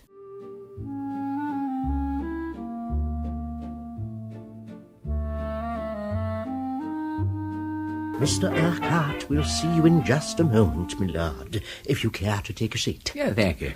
I trust you will excuse me if I return to my work, my lord. We are short of staff at the moment, our young lady clerk having just left us to get married, so there isn't a moment to spare in the office. Of course. Have you not tried getting temporary assistance? Oh, it's not easy to find anyone, my lord. Some of the work is... confidential, and an atmosphere of permanence is desirable.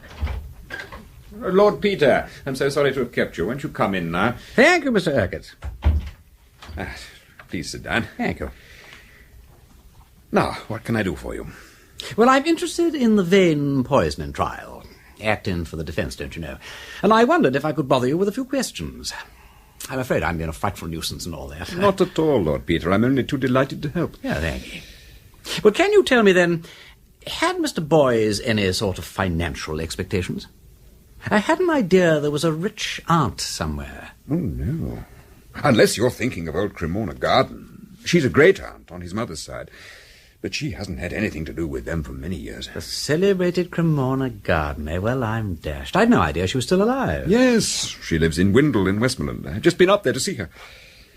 She's been quite childish, poor old lady, for the last 5 years or so. Poor old Cremorna Garden. She must be getting on now. Surely she can't last much longer. As a matter of fact, we all thought she'd gone last week. Her heart is giving out. She's over 90, poor soul. Has she any other relations besides you now? No. Not that my going up there can do her any good, but I'm a man of business, too, so it's just as well I should be on the spot when anything happens. Oh, quite. And being a man of business, of course, you know how she has left her money. Well, yes, of course. Though I don't quite understand, if you'll forgive my saying so, what that has to do with the present problem. Why, don't you see? It just occurred to me that Philip Boys might have got himself into some kind of financial mess-up and have, well, taken the short way out of it. But if he had any expectations from Mrs. Rayburn, and she was so near to shuffling off this mortal thingamy, well, he'd have waited, what? Oh, I see. You're trying to make out a case for suicide. Uh-huh. Well, I agree with you. It's the most hopeful defence for Miss Vane's friends to put up. And as far as that goes, I can support you. Inasmuch, that is, as Mrs. Rayburn did not leave Philip anything, and he knew it. Knew it? He asked me one day, and I was obliged to tell him that he hadn't the least chance of getting anything from her. The will had been made. And as she was by then childish, there was no possibility that it would ever be altered. I see. Is it much, by the way? Pretty fair. About 70 or 80,000. Oh, very sickening for him to think of all that good stuff going west and not getting a look in oneself. By the way, how about you? Don't you get anything? Oh, I beg your pardon. Fearfully inquisitive and all that. Deuced impertinent. It's a failing of mine. No, wash it out. I'm sorry. There's no real reason why you shouldn't know, though one's professional instinct is to avoid disclosing one's client's affairs. As a matter of fact, I am the sole legatee. Oh, interesting. So one great-nephew gets nothing, and the other scoops the pool, what? Well, that was because... Well, since we've gone so far, I will tell you what the will actually says. Excuse me one moment. Mr. Pond, could you bring me in the deed box labelled Rayburn? Yes, Mr. Urquhart. I haven't got the will itself here, Lord Peter, but I have the draft. This is all rather irregular. But there are times when too much discretion is as bad as too little. Thank you, Mr. Pond.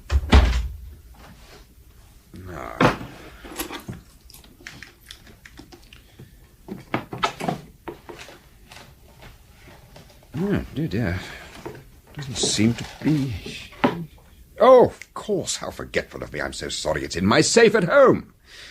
I got it out for reference last June and quite forgot to bring it back. However, the gist of it was... Well, never mind. There's no hurry. If I called at your house tomorrow, perhaps I could see it then. By all means, if you think it important. Thank you, Mr. Urquhart. Then I'll call round at 9 o'clock, say.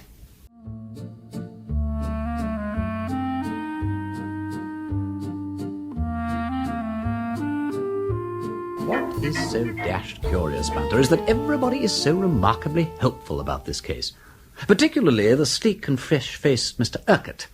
They all cheerfully answer questions that one has no right to ask and burst into explanations in the most unnecessary manner. None of them seems to have anything to conceal. If Mr. Boyes committed suicide, my lord, surely none of them have anything to conceal. True, oh, Bunter. Well, I must patter along to Woburn Place and take a look at this jolly old will. Oh, by the way, there is a vacancy for a confidential female clerk at Mr. Urquhart's office. Could you ring Miss Climpson and ask her to send along one of her ladies? Just to pick up gossip, tell her. Oh, and not too much face powder, and skirts the regulation 4 inches below the knee. The last girl left to be married, and the head clerk's feeling anti-sex appeal. Very good, my lord. I'd better make quite clear the family connection of the Boyses and the Urquharts, Lord Peter, so that you will understand the will. All right, here. The common ancestor is old John Hubbard, a highly respectable banker at the beginning of the last century. He had 3 daughters, Jane, Mary, and Rosanna. The eldest, Jane, married a man called Henry Brown, who was a schoolmaster and quite repellently moral. They had 1 daughter, Julia, who eventually married the Reverend Arthur Boyes and was the mother of Philip Boyes. The second daughter, Mary, accepted the hand of one Josiah Urquhart, and they had a son, Charles, who entered a solicitor's office, did well, and finally became a partner in the firm. He was my father, and I'm his successor in the legal business. All clear so far. Good. Now, the third daughter, Rosanna, was made of different stuff. To the horror of her parents, she ran away from home and went on the stage. They erased her name from the family Bible. She determined to justify their worst suspicions. She became the spoilt darling of fashionable London, and under the stage name of Cremorne Garden, went on from one disreputable triumph to another. Well, the long and short of it was that the eldest sister, Jane, would have nothing to do with the family black sheep. My grandparents were less straight-laced and were polite in a distant kind of way, and in consequence she eventually put her business into my father's hands. Well, the old lady never forgot or forgave anything. The very mention of the Boyes-Brown connection made her foam at the mouth. Hence, when she came to make her will... Well, see for yourself. Yeah, thank you. March 14th, 1921. Oh, I see. Yes, here we are. All the rest of my property, whatsoever and wheresoever situated, I give to my great-nephew Norman Urquhart. And so on and so on. In token of gratitude shown to me by my said great-nephew Norman Urquhart and his father, the late Charles Urquhart, and to ensure that no part of my property shall come into the hands of my great-nephew Philip Boyes or his descendants. And to this end, and to mark my sense of the inhuman treatment meted out to me by the family of the said Philip Boys, I enjoin upon the said Norman Urquhart as my dying wish that he neither give, lend, nor convey to the said Philip Boys any part of the income derived from the said property, etc., etc., etc. Oh, I see. Oh, that's pretty clear. And pretty vindictive. If Boys had been in any financial trouble, he couldn't even have expected help from you. Unfortunately not. I should have been morally bound to refuse. Quite. Well, thank you, Mr. Urquhart. I'm glad I've seen that, very glad. It makes the suicide theory a good deal more probable.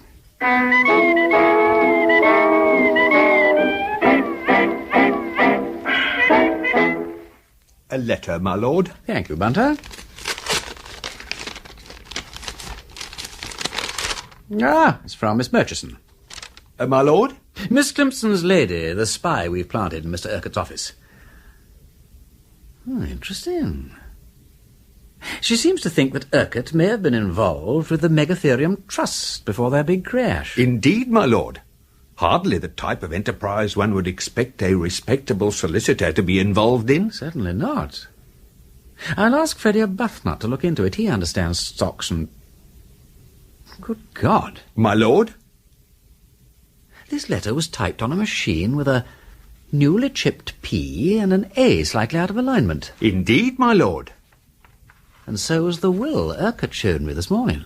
My lord. That will, Bunter, was supposed to have been typed 8 years ago.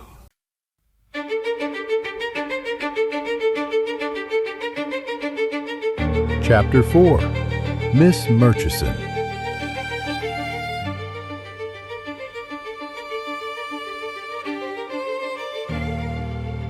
Lord Peter Wimsey is attempting to prove the innocence of Harriet Vane, who is awaiting retrial for the murder of her ex-lover, novelist Philip Boys. His investigations have, however, now been interrupted by Christmas, which he's spending as usual at Duke's Denver, with the family and various friends, including Mrs. Freak Dimsworthy, Captain Tommy Bates, and Miss Titterton. And is it true, Lord Peter, dear, that you're defending this frightful poisoning woman? I am endeavouring to secure Miss Vane's acquittal, Mrs. Dimsworthy. I would have thought it somewhat previous to refer to her Peter, dear. Yes, Mother? Have another cup of tea. Oh, righto. The Vane case, eh?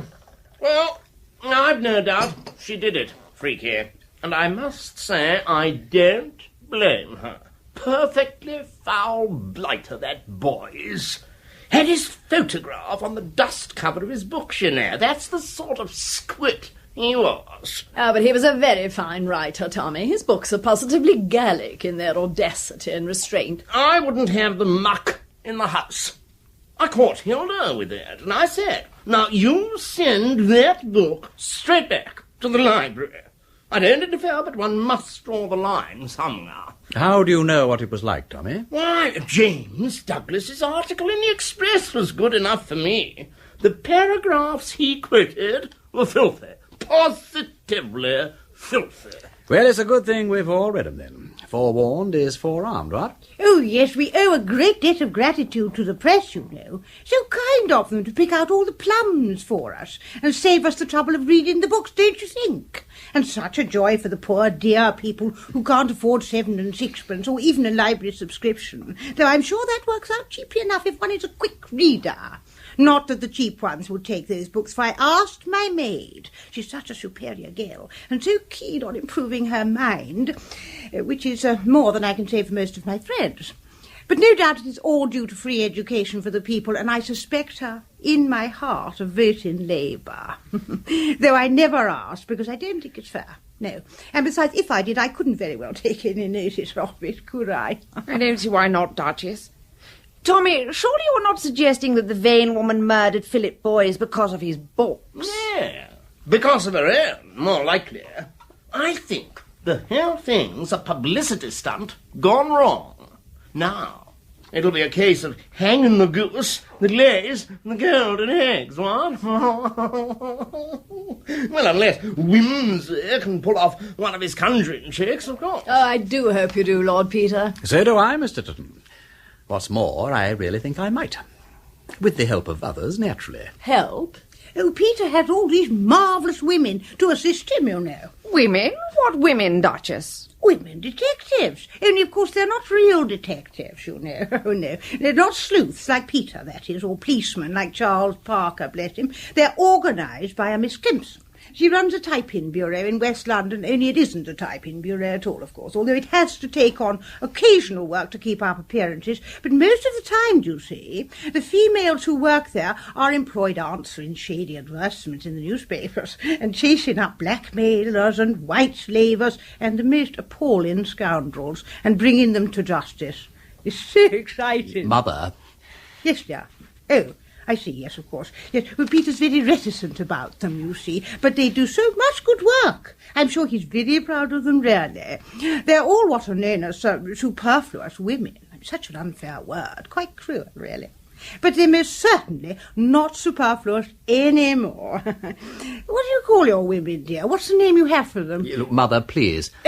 Your cattery. That's it. It's his cattery. Meow. It's so amusing. Although, of course, one wouldn't be so indiscreet as to use the term in their presence. Of course not.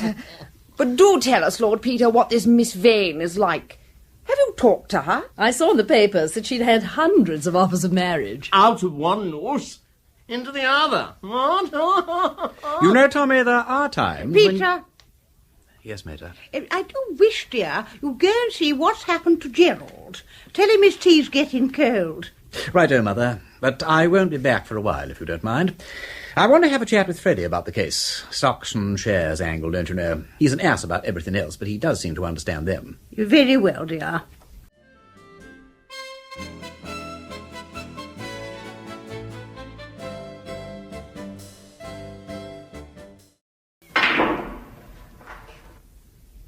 Oh, dash it.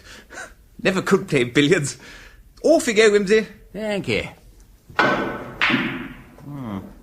What do you know about the Megatherium Trust, Freddie? Megatherium? Well, it crashed 3 years ago. Lots of money lost on all sides. What's the Meg got to do with your murder hunt? I don't know. Possibly nothing. But the most hopeful theory so far is that Philip Boyes committed suicide because of financial difficulties. He doesn't appear to have known much about money, so it's possible he relied on the advice of his cousin, Norman Urquhart. Oh, the sleek family lawyer chappie. Yes. Well, I've now got a spy in Mr. Urquhart's office. A Miss Murchison from my cattery, don't you know? And a very observant woman she is. She overheard a phone call last week, and putting two and two together, she thinks it's likely Urquhart was involved with Megatherium. No evidence, you understand, just suspicion. So, do you think Boyes could have tried his hand at a bit of speculating and lost a packet? Well, if he did, it would explain a lot. He knew he wasn't going to get anything when his rich old great-aunt died, because Urquhart's shown me a draft of her will, and she cut him off without a penny. Though I may say that draft is not above suspicion itself, for reasons which I won't bore you with. But, is there any evidence that he could have committed suicide, Peter? Did he have any arsenic? I don't know. But he was seen in a Bloomsbury pub on the night in question, tipping a white powder into a glass of water. Chief Inspector Parker is meant to be looking for the packet now. But I'd like you to investigate the city end, if you would. Ask discreet questions about Urquhart and the Megatherium and so forth, could you? Oh, absolutely. Delighted to be of assistance and all that. Ah, thanks. Talking of Parker, I suppose I'd better have a brotherly word with Mary when she arrives. Mary? I say, Wimsey, what's she got to do with it? Yeah. Yes, well, never you mind, Freddie. Never you mind.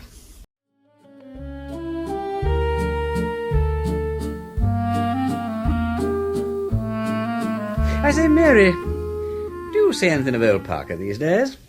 I've had dinner with him once or twice when I was in town. Have you? Oh, he's a very decent sort. Reliable, homespun, that sort of thing. Not amusing, exactly. A little solid. As you say, a little solid. I should hate anything upsetting to happen to Parker. He'd take it hard. I mean to say, it wouldn't be fair to muck about with his feelings and so on. Worried, Peter? No. But I'd rather like him to have fair play. Well, I can't very well say yes or no until he asks me, can I? Can't you? Well, not to him. Would upset his ideas of decorum, don't you think? Yes, I suppose it would. But it would probably upset them just as much if he did ask you. He would feel that the mere idea of hearing a butler announce Chief Detective Inspector and Lady Mary Parker would have something shocking about it. It's stalemate, then, isn't it? You could stop dining with him. I could do that, of course. And the mere fact that you don't... I see. Would it be any good if I demanded to know his intentions in the true Victorian manner? Why this sudden thirst for getting your family off your hands, old man? Peter, nobody's being horrible to you, are they? No. Oh, I'm just feeling rather like a benevolent uncle, that's all. Old age creeping on. That passion for being useful which attacks the best of us when we're getting past our prime. Like me with the house decorating. Oh, I designed these pyjamas, by the way. Don't you think they're rather entertaining? I expect Chief Inspector Parker prefers the old-fashioned nightgown. Never mind, I shall be brave and devoted. Here and now I cast off my pyjamas No, not here and now. Respect a brother's feelings. But you tell me what I want to know. I am to inform my friend Charles Parker that if he will abandon his natural modesty and propose, you will abandon your pyjams and say yes. Yes. Thank you, Peter.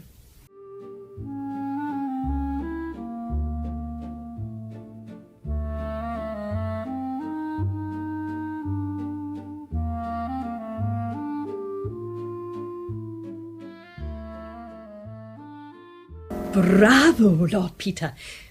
That was delightful. Thank you, Miss Murchison. Now then, let's get down to business. I find Bach good for the brain, don't you? Steady and influence and all that. I quite agree. Well, you asked me to find out about the typewriter in Mr. Urquhart's office. Yes? It was bought new 3 years ago. Was it indeed? So Mr. Urquhart has got something to hide. Well, that's rather a blow to the boy's suicide theory. I don't quite understand. What makes you think Mr. Urquhart has something to hide? When I went to see him before Christmas, he offered, quite unnecessarily, to show me Mrs. Rayburn's will. That's his great-aunt. And Philip Boyce's great-aunt, too, yes. He asked for Mrs. Rayburn's deed box to be brought in and pretended to search for the will, but then remembered that he'd left it at home. He invited me to call round the next morning, which I did, and lo and behold, there was the draft of a will. The only snag is that it was typed on a machine which you say is 3 years old, and yet it was dated 8 years ago. Oh, good gracious. Do you suspect he typed it out himself that night? Well, it looks rather like that, certainly. But why? I don't know. Either Mrs. Rayburn never made a will at all, or if she did, it's not along the lines of the one he showed me. Miss Murchison? Yes? What are your feelings about doing something illegal? In a good cause? In a very good cause. I imagine that if I'm taken up, you will pay any necessary costs. Certainly. And if I go to prison? I don't think it'll come to that. There's a slight risk, I admit, that you might be brought up for attempted theft or for being in possession of safe-breaking tools, but that is the most that could happen. Oh, well, why not? It's all in the game. You mean that? Yes. Splendid. Then what I want you to do is break into Mrs. Rayburn's deed box and look for the real will. Do you want me to steal it? No. Just try to memorize the chief points in it, especially the names of the chief legatee or legatees and of the residuary legatee. I particularly want to know whether anything was left to Philip Boyce. That seems quite straightforward, Lord Peter. Except for one thing. The deed boxes are all locked, and Mr. Urquhart carries the keys with him at all times. Don't you know how to pick a lock? Oh, not in the least, I'm afraid. I often wonder what we go to school for. We never seem to learn anything really useful. Well, I suppose I'd better take you to an expert for some rather intensive training. Should you mind putting your coat on and coming round with me to see a friend?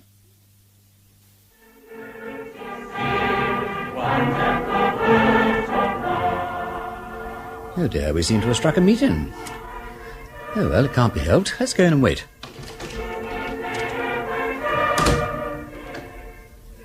That's our man, Miss Murchison. The one with the face like a bulldog? Yes. Good Lord. Has he a name? Now you mention it, I believe he has, but he's never called by it. It's Rum. Oh, not very, perhaps, if he gives lessons in lock-picking. I mean his name's Rum. Oh, what is it?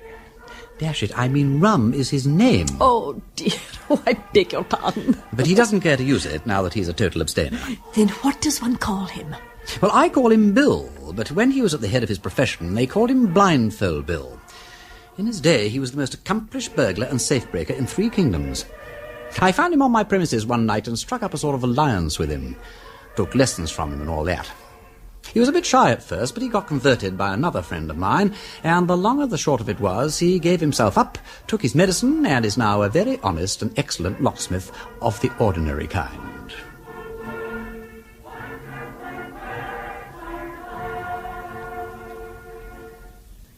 Oh, hello, he spotted us. Welcome, one, and welcome all. Believe me, here is a dear brother and sister in the Lord, as is come out of the haunts of the rich and the riotous living of the West End, to join us with singing the songs of Zion. Let us sing and give praise. Hallelujah.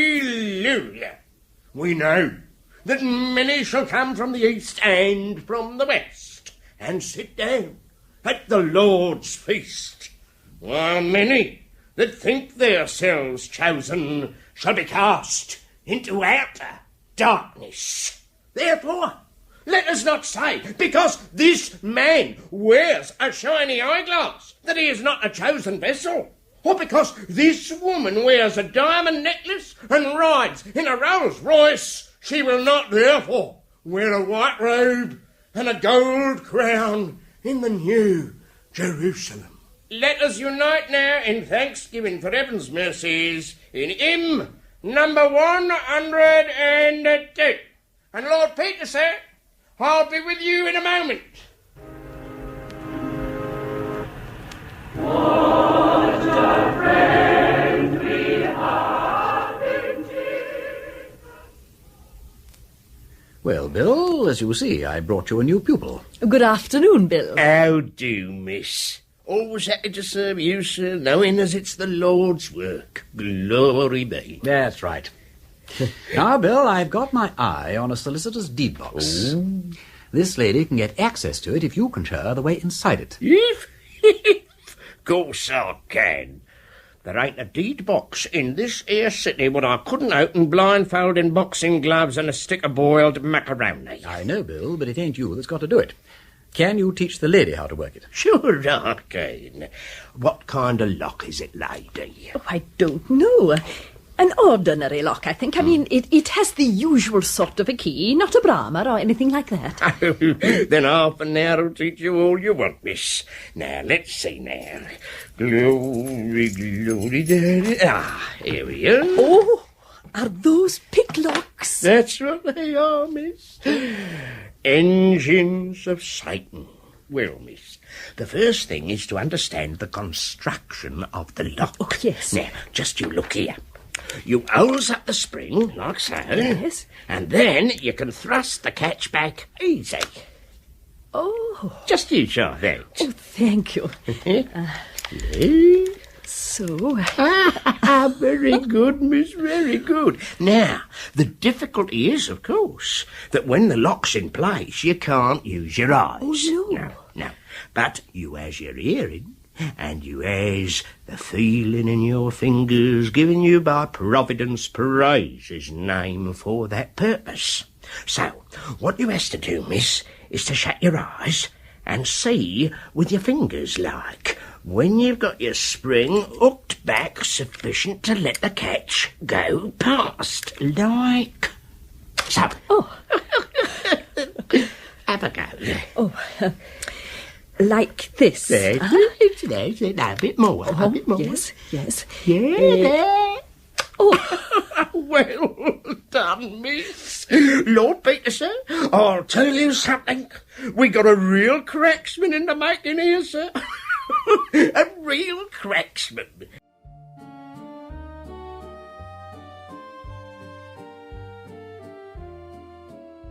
So you managed to break into the box. Well done, Miss Murchison. Now calm down and tell me everything that happened from the beginning. Oh, yes, Lord Peter. I'm so sorry, I'm rather excited.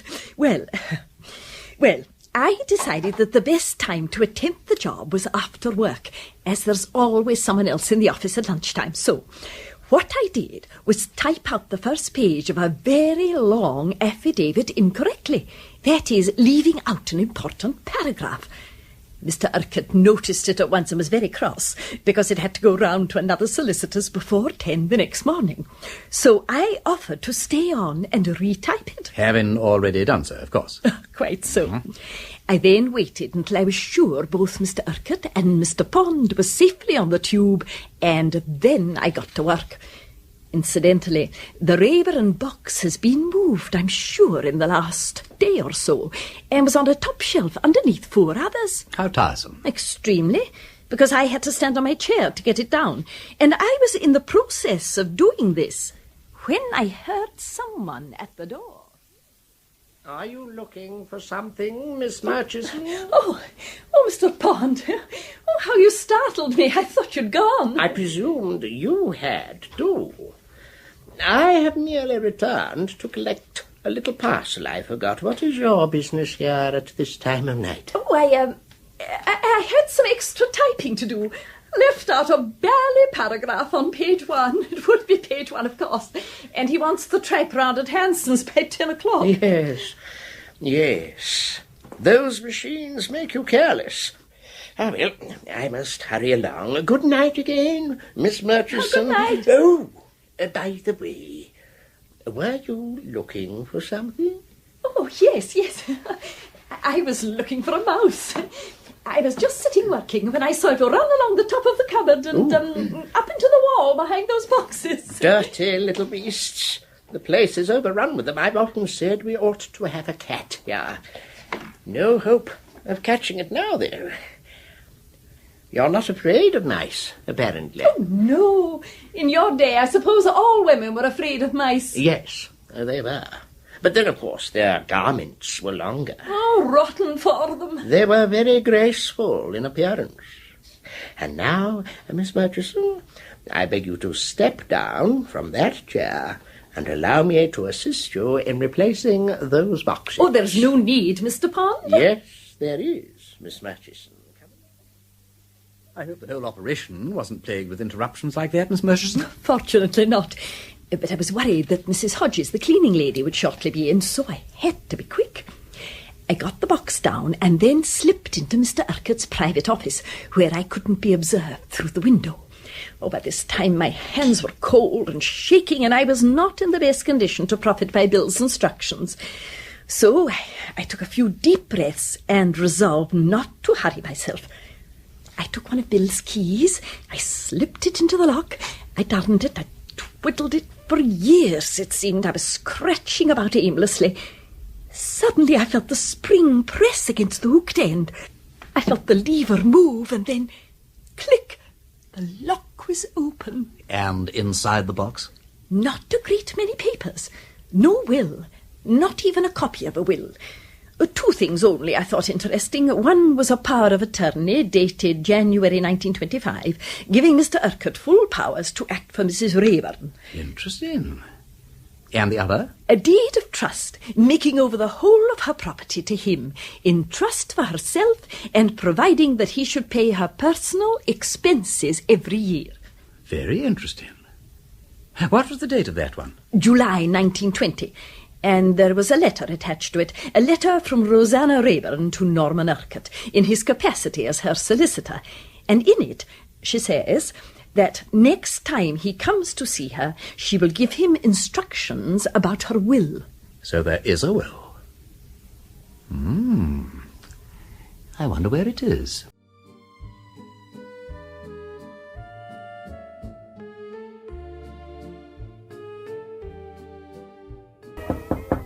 Come in.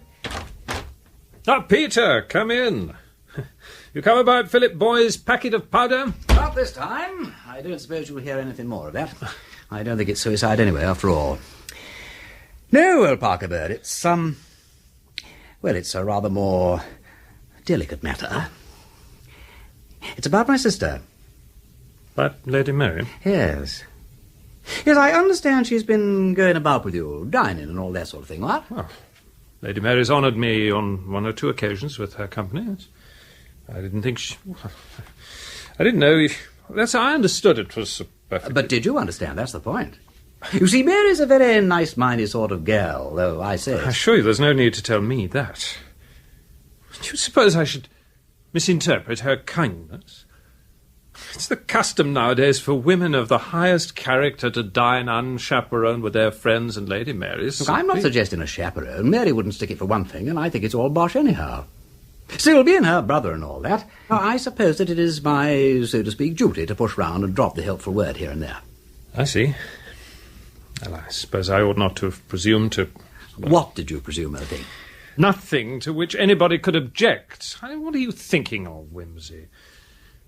If you imagine I have ever said a word to her that couldn't be said with the greatest propriety... In the presence of her mother, you wrong the purest and sweetest woman that ever lived and insult your friend. What a perfect Victorian you are, Charles. I should like to keep you in a glass case. Of course you haven't said a word. What I want to know is why. What? For the last 5 years or so, you have been looking like a demented sheep at my sister and starting like a rabbit whenever her name's mentioned. What do you mean by it? A man doesn't like to see a man go all wobbly about his sister. At least not with such a prolonged wobble. It's unsightly, it's irritating. Why not slap the manly thorax and say, Peter, my dear old mangle wurzel, I have decided to dig myself into the old family trench and be a brother to you. What's stopping you? Is it Gerald? He's an ass, I know, but he's not a bad old stick, really. Is it Helen? She's a bit of a wart, but you needn't see much of her. Or is it me? Now, come on, cough up the difficulty, old thing, and we'll have it removed in a plain van. Now then. Are you asking me? I am asking your intentions, damn it. And if that's not Victorian enough, I don't know what is. But, look here, Peter, don't be a damn fool. How can I ask your sister to marry me? Well, how you do it is your affair. You might say, what about a spot of matrimony, old dear? That's up to date and plain and unmistakable. Or you could go down on one knee and say, will you honour me with your hand and heart, which is pretty and old-fashioned and has the merit of originality in these times. Or you could write, or wire, or telephone. But I leave that to your own individual fancy. You're not serious. Oh, God, shall I ever live down this disastrous reputation for tomfoolery? You are making Mary damned unhappy, Charles, and I wish you'd marry her and have done with it. Making her unhappy? Me?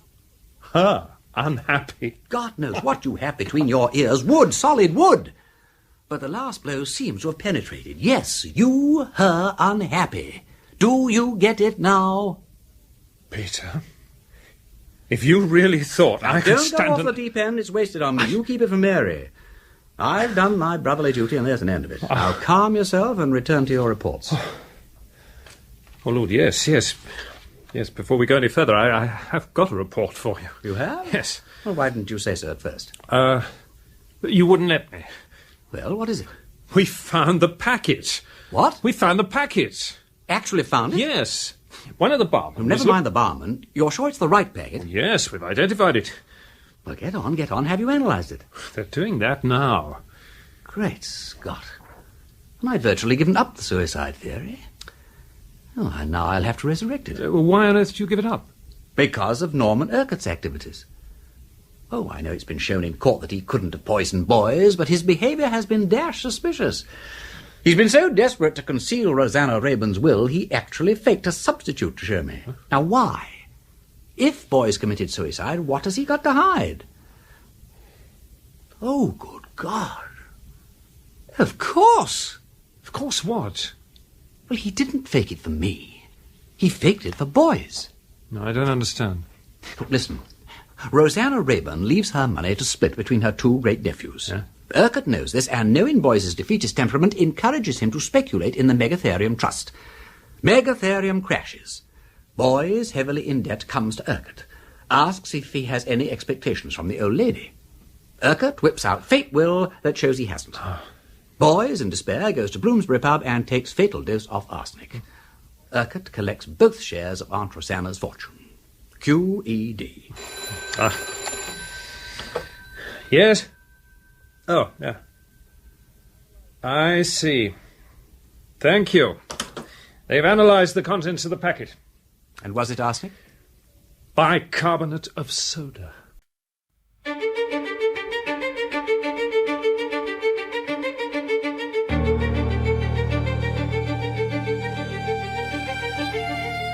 Chapter 5. Pongo. Lord Peter Wimsey is attempting to prove the innocence of Harriet Vane, who is awaiting retrial for the murder of her ex-lover, Philip Boys. Suspecting that Norman Urquhart, Boys's cousin, is deceiving him about the will made by Rosanna Rayburn, the great-aunt of both men, he decides to enlist the services of a colleague to investigate further. I have a job, Miss Climpson, which I should like you to undertake yourself. I can't trust anybody else. How kind of you to put it like that, Lord Peter. The trouble is, I can't in the least tell you how to set about it. It all depends on what you find when you get there. I want you to go to Windle in Westmoreland and get hold of an imbecile and paralysed old lady called Mrs. Rayburn, who lives at a house called Applefold. I don't know who looks after her or how you're to get into the house, but you've got to do it, and you have got to find out where her will is kept, and, if possible, see it. Dear me. And what's worse, you've only got about a week to do it in. That's a very short time.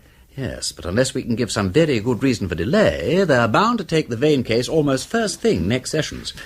And if I could persuade the lawyers for the defence that there is the least chance of securing fresh evidence, they could apply for a postponement. Freddie Arbuthnot is asking round the city about certain speculations of Urquhart's, and I hope he'll come up with something definite.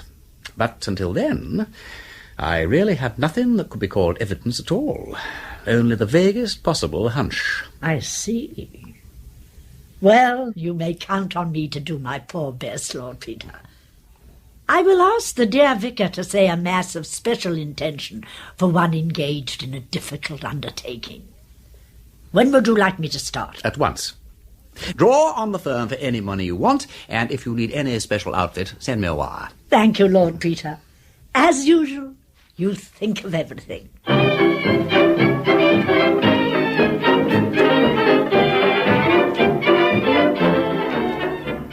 Well, Freddie, here's luck.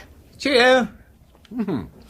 Well, has anything transpired, as the journalists say? I've been sleuthing like stink on the tracks of your man, Wimsey. Really, don't you know, I saw a man yesterday who knows a fellow who had it from a chappie that said Urquhart had been dipping himself a bit recklessly off the deep end. In the Megatherium Trust? Yes. Are you sure?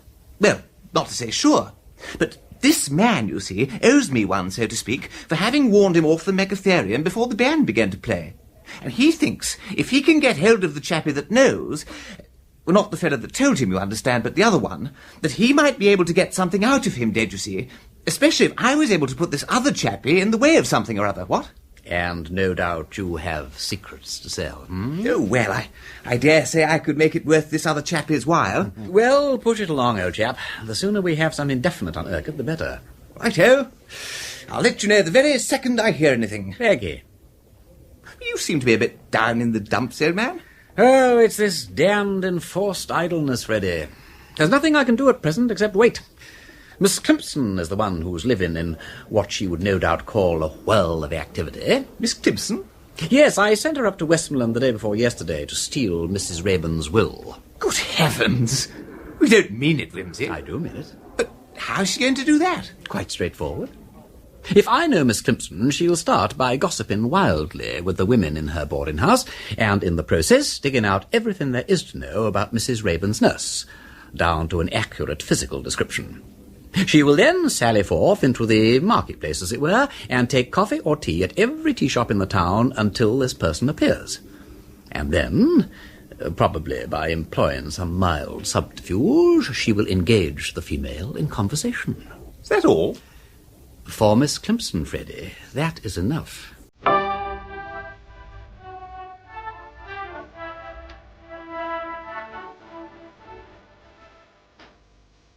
Oh, excuse me. Yes, I think this little parcel must be yours. I picked it up just now in the doorway, and I've asked all the other people in the cafe. No, it isn't mine. Oh, so kind of you, but I have all my parcels here. How very odd. I was sure someone must have dropped it coming in here.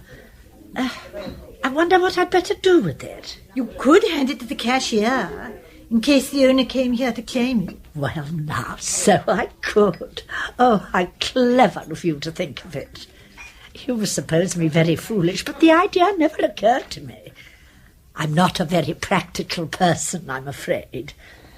I should never do to take up your profession, should I? Though I've always loved the idea of wearing a uniform, any little emergency leaves me quite bewildered. It's largely a question of training.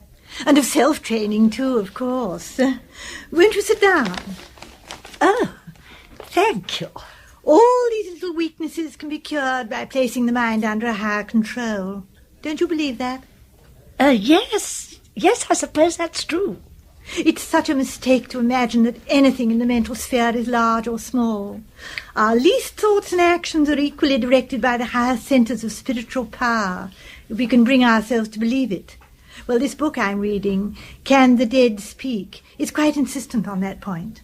Oh, are you a student of spiritualism? Oh, I am indeed. Yes. Under the guidance of dear Mrs. Craig, who is such a wonderful teacher to me. How interesting. But isn't it a wee bit dangerous? I've been told I'm sensitive myself, but I have never dared to try. Is it wise to open one's mind to those supernatural influences? It's not dangerous if you know the right way.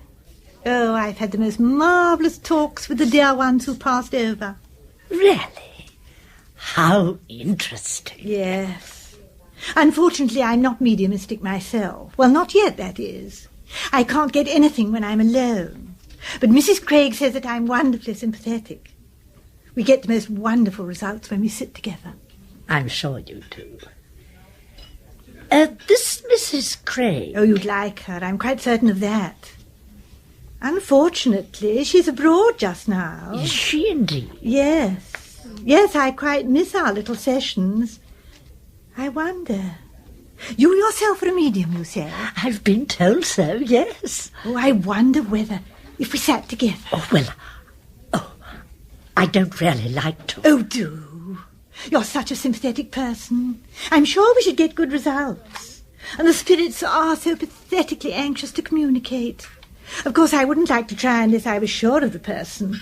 There are so many fraudulent mediums about. There certainly are. Come up and see me this evening. Oh, now do. We'll have supper together, and then we'll just have one quiet sitting to see whether you really are a medium. Oh, I've no doubt you are. Very well. Thank you. What is your name, by the way? Caroline Booth, Miss Caroline Booth. I'm nurse to an old paralysed lady in the big house along the Kendal Road. Oh, my name is Climpson. I'm staying at Hillside View. Now, do tell me, how do I get to you?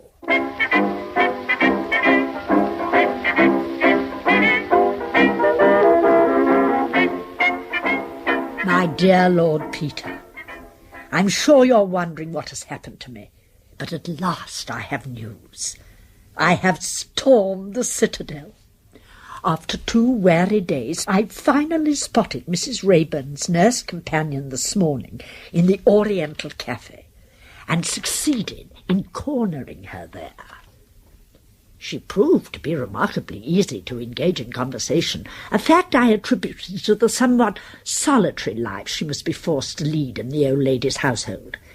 And it was not long before she had divulged to me that her great interest in life was spiritualism. My dear Lord Peter, I cannot deny that, when she revealed this, I saw in a single moment of illumination a whole plan complete and perfect in every detail. As a result, tonight Miss Booth and I shall sit together at a séance. Fortunately, years ago, at a most pleasant private little hotel in Bournemouth, I encountered a quaint little man from the Psychical Research Society who instructed me, strictly for amusement, of course, in many of the tricks used by dishonest mediums. Accordingly, this afternoon, I have purchased a metal soap-box which makes a hearty cracking noise when attached to one knee and pressed by the other, and some stiff black bound wire which will be perfect when strapped to the wrist for rocking the table. As to the rest of the plan, I will leave it, dear Lord Peter, to your imagination. All I must pray for now is that Miss Booth will leave me alone in her room for long enough for me to glean some useful information about her and her family from photographs and similar mementos. Once I have gained her complete trust, I hope for great things. In haste, yours sincerely, Catherine A. Clemson.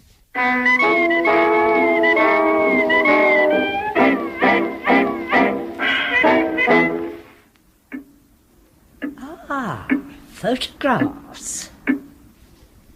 My dearest Caroline, from her ever-loving Harry. Not a brother, I fancy. Photographer's address? Coventry. Now, what happened to Harry? Not matrimony, obviously. Death, perhaps?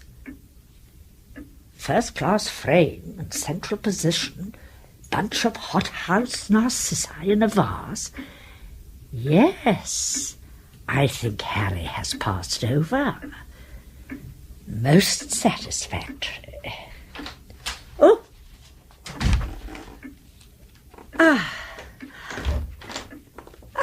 There you are. So sorry to keep you waiting, but the poor old dear's rather restless this evening. Have you given her her supper? Yes, she'll do now for a couple of hours, but I shall have to go up again later. Oh, poor thing. It'll be a happy day for her when she passes over. Now, shall we begin at once? I'm so eager to try. Very well. Well, we usually use this little bamboo table here. Oh, that looks very suitable. Do we sit in the light? Oh, no, not in full light. Mrs. Craig explained to me that the blue rays of daylight or electricity are too hard for the spirits. They shatter the vibrations, you see. So we usually put out the light and sit in the firelight, which is quite bright enough for taking down notes. Now, will you write down or shall I? Oh, I think you'd better, as you're more accustomed to it. Very well. That's not too dark, is it? Oh, no, not at all. Now, which side will you sit? Oh, this will do for me. You don't mind the fire on your back? Not in the least. Now, we'll just sit down, place our thumbs and fingers on the table near the edge. And at first, I think it's better not to talk till a rapport is established, you know. So we just wait? Yes, we just wait.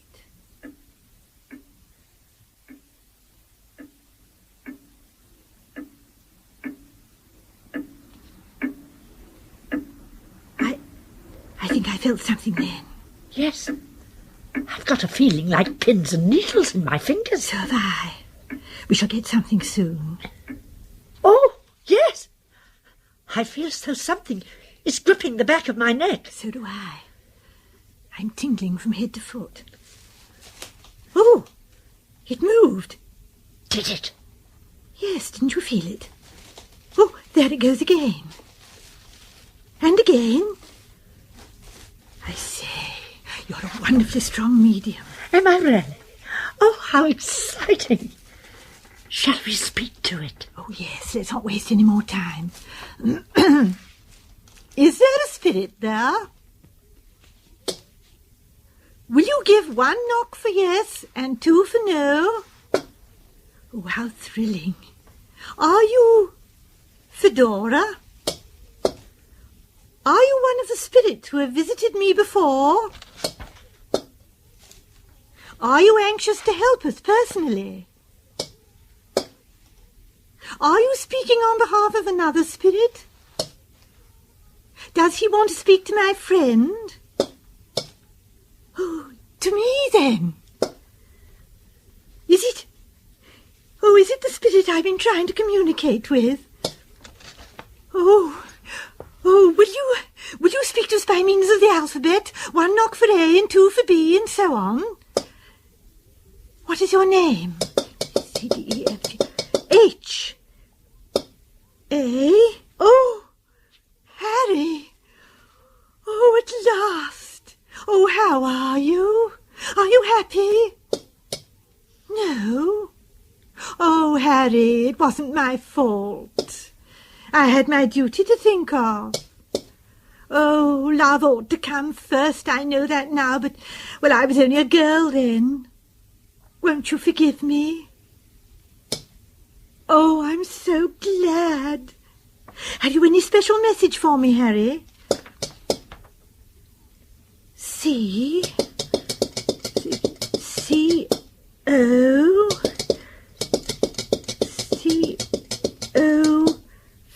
Coventry! Go to Coventry! Oh, it really is you, Harry. You haven't forgotten that dear old joke. Oh, Harry. What do you want? Oh, dear. Oh, dear, what's happening? Must be somebody else interrupting. Oh, go away, go away. Who's here now? Are you still there, Harry? Who is that?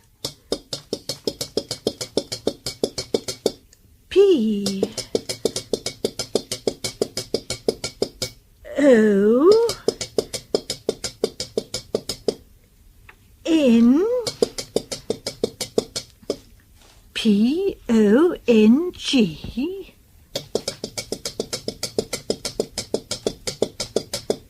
P-O-N-G-O Pongo. Pongo, who are you? C. Are you out of control? Has Harry gone? Oh. Do you want us to stop? Very well. Oh, you're tired, I expect. Well, can we talk to you another time? Good. Well, good night then, Pongo. And thank you. Oh.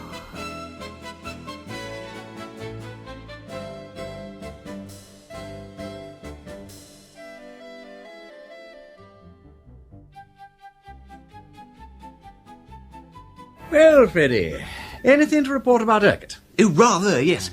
Definite confirmation, all that. He was involved in the megatherium when it crashed, no doubt about it. And he was in pretty deeply, too. He must have lost a lot of money. Good, that's very satisfactory. So we can tentatively assume he killed Philip Boys in order to get his share of their great-aunt's fortune, too, huh? Ah. Can we? I fancy so. Subject to ratification by Miss Climpson, of course. Oh, yes. How's the old gal doing with her seances? Splendidly. I had another letter this morning. The poor old nurse trusts her implicitly now, and she feels utterly beastly about deceiving her. But she hasn't given up, praise be. They moved on to the Ouija board last time. Poor old Pongo was rather awkward about it, I'm afraid. Said it was because he'd never learnt to write whilst on Earth. Pongo? Their control. He was an Italian acrobat of the Renaissance period, and his full name was Pongocelli. Apparently he lived a sadly irregular life, but redeemed himself by heroically refusing to abandon a sick child during the time of the Great Plague in Florence.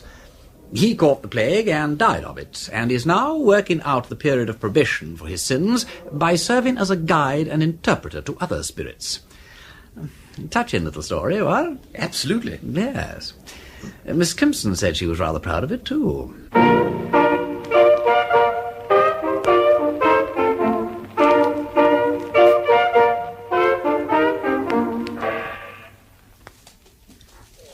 Oh, good evening. Is that Pongo? Good evening, Pongo. We are very glad to have you with us. Will you talk to us again by means of the Ouija board? The pencil is sharp this time. Oh, good.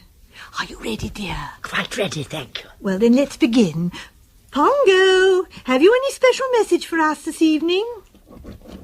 Yes, there is a spirit here who wishes your help. Who is it? Oh, nothing. Oh, here comes something. It's in a different handwriting. C-R-E-M-O-R-N-A.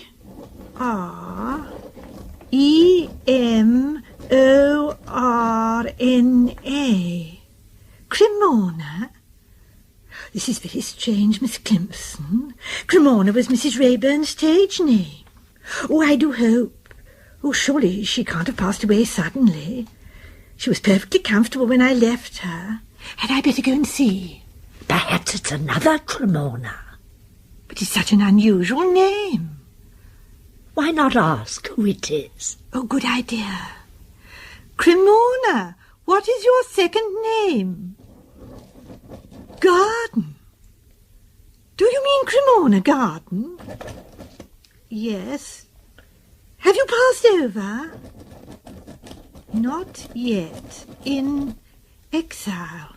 Are you still in the body? Neither in the body or out. Waiting. Oh, look, it's Pongo again. When the mind is departed, the spirit waits in exile for the great change. Why can't you understand? Make haste, great difficulties. Oh, we are so sorry, Pongo. Mrs. Rayburn, are you in trouble or something? Great trouble. My will. Her will. Oh, I wonder if she wants to alter it. Mrs. Rayburn, do you want to alter your will? No. That's fortunate, because I don't think it would be legal. What do you want us to do about your will, Mrs. Rayburn? Send it to Norman. To Norman Urquhart?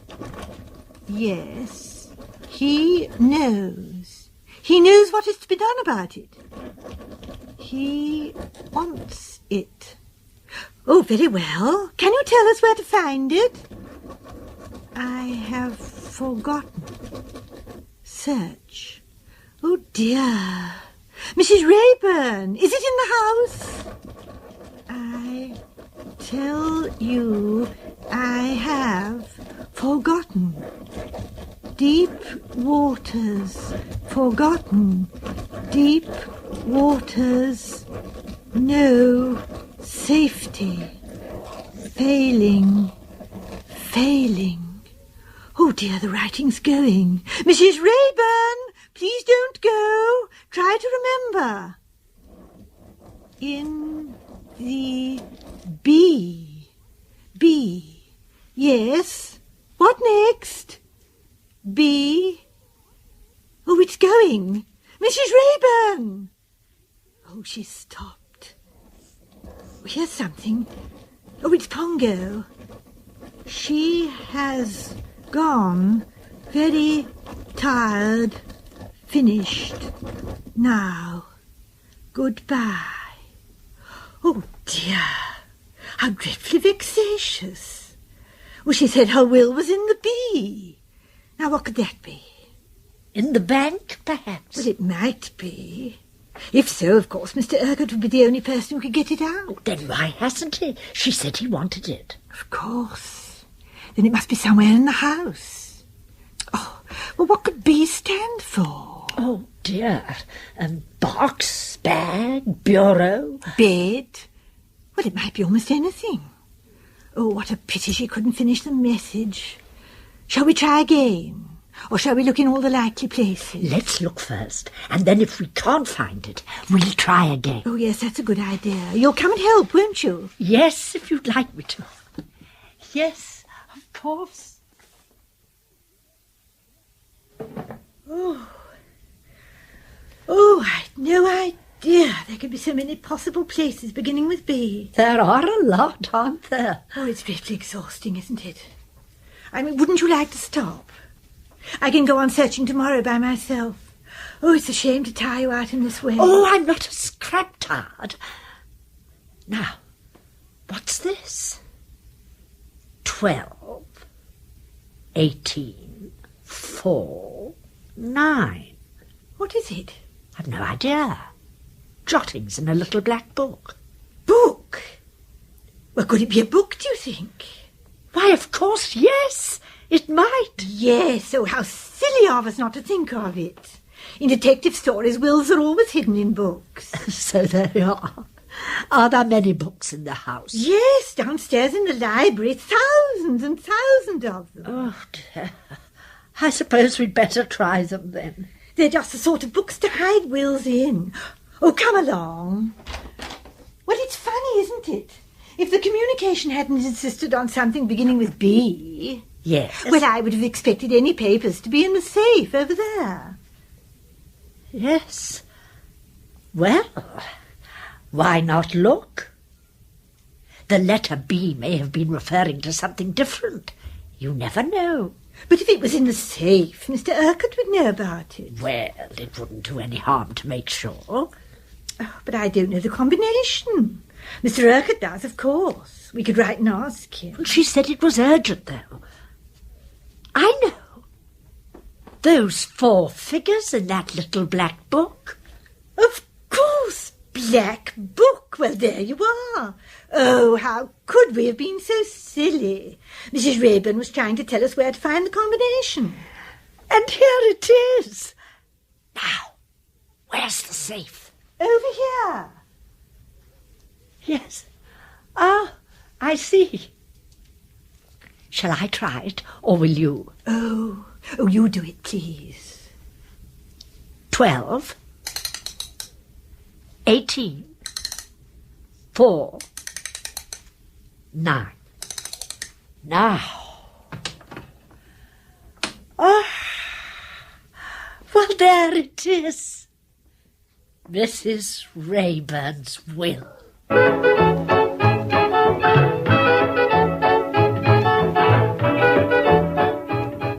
And there it was, Freddie, in a long sealed envelope. Ha! Capital, capital. I say, deuce smart of the old gal to choose the letter B, what? Covers almost anything. Except safe. Yes. Well, don't keep me in suspense, old man. What did the will say? I'll read you the relevant passage. Miss Clemson writes as follows. The property consists of real estate, the house and grounds, and a personalty. Am I not good at legal terms? Which I am not able to calculate exactly, but the gist of it all is this. The real estate is left to Philip Boys absolutely. Now, wait. £50,000 is left to Philip Boys also in cash. I say. The remainder, is not this called the residue, is left to Norman Urquhart, who is appointed sole executor. Well. The real estate and 50,000. Worth murdering for what? Undeniably. As residuary legatee, Urquhart now stands to get the lot. We may not know how he killed Philip Boys yet, but by golly, at least we know why. So, where's the will now, Peter? It's been sent on to Urquhart, as requested by the exiled spirit. It should have arrived at his office first post this morning. But won't he destroy it? Oh, you could be right. Could I? Yes. Without that will, I doubt whether it would be possible to convict Urquhart of murder. And what would you rather be convicted of? Murder? Or a charge of tampering with a will? Well... Precisely. I must telephone Miss Murchison at once.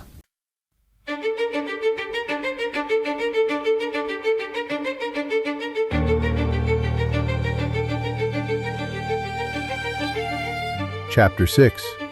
Turkish Delight.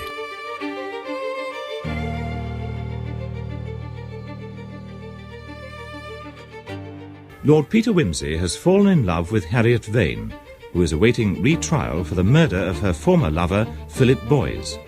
Convinced Boys was in fact murdered by his cousin, Norman Urquhart, for his share in their great-aunt, Mrs. Rayburn's fortune, Wimsey has suddenly realized that Urquhart now has the opportunity to destroy vital evidence against him. Urquhart and Sons solicitors? Miss Murchison, is that you, Peter Wimsey here? Oh, good morning, Lord Peter. Is anybody in the office? Can you talk? Oh, yes, it's quite all right. Mr. Pond's in with Mr. Urquhart. Good. Is the will safe? Mrs. Rayburn's will? I think so, yes. Urquhart hasn't destroyed it? Not so far as I know. Ah. It arrived from Windle this morning, and Mr. Pond opened the envelope and took the will in to Mr. Urquhart. But what did he do with it? Oh, I think he just hid it away. About 2 minutes after Mr. Pond had come out, I pretended to have a query about a letter I was typing and walked straight into Mr. Urquhart's office. He was at the mantelpiece, but as soon as he heard me, he leapt guiltily back to his desk and stuffed a piece of Turkish Delight into his mouth. Oh, he's always eating that stuff, you know. Trying to distract your attention from something, what? Yes, Uh-huh. unsuccessfully, though. Above the mantelpiece was a curious dark line which I'm sure isn't normally there, and I think it was a secret panel he hadn't slid back properly. In other words, a hidden cupboard. Yes. Very interesting. Could you break into it, do you think, Miss Murchison? Oh, I don't see why not. I've still got Bill Rum's picklocks, and I haven't forgotten what he taught me about breaking into the deed box. Would you like me to have a go? I would, yes. Then I'll see what I can do after everyone's gone this evening. Splendid. And come round to my flat when you've finished. I'm having a conference this evening with Chief Inspector Parker and Freddie Arbuthnot to discuss all aspects of the case. Oh, very well. I'll have to go now. Mr. Pond is coming back. Goodbye, Lord Peter. Goodbye, Miss Murchison, and good luck.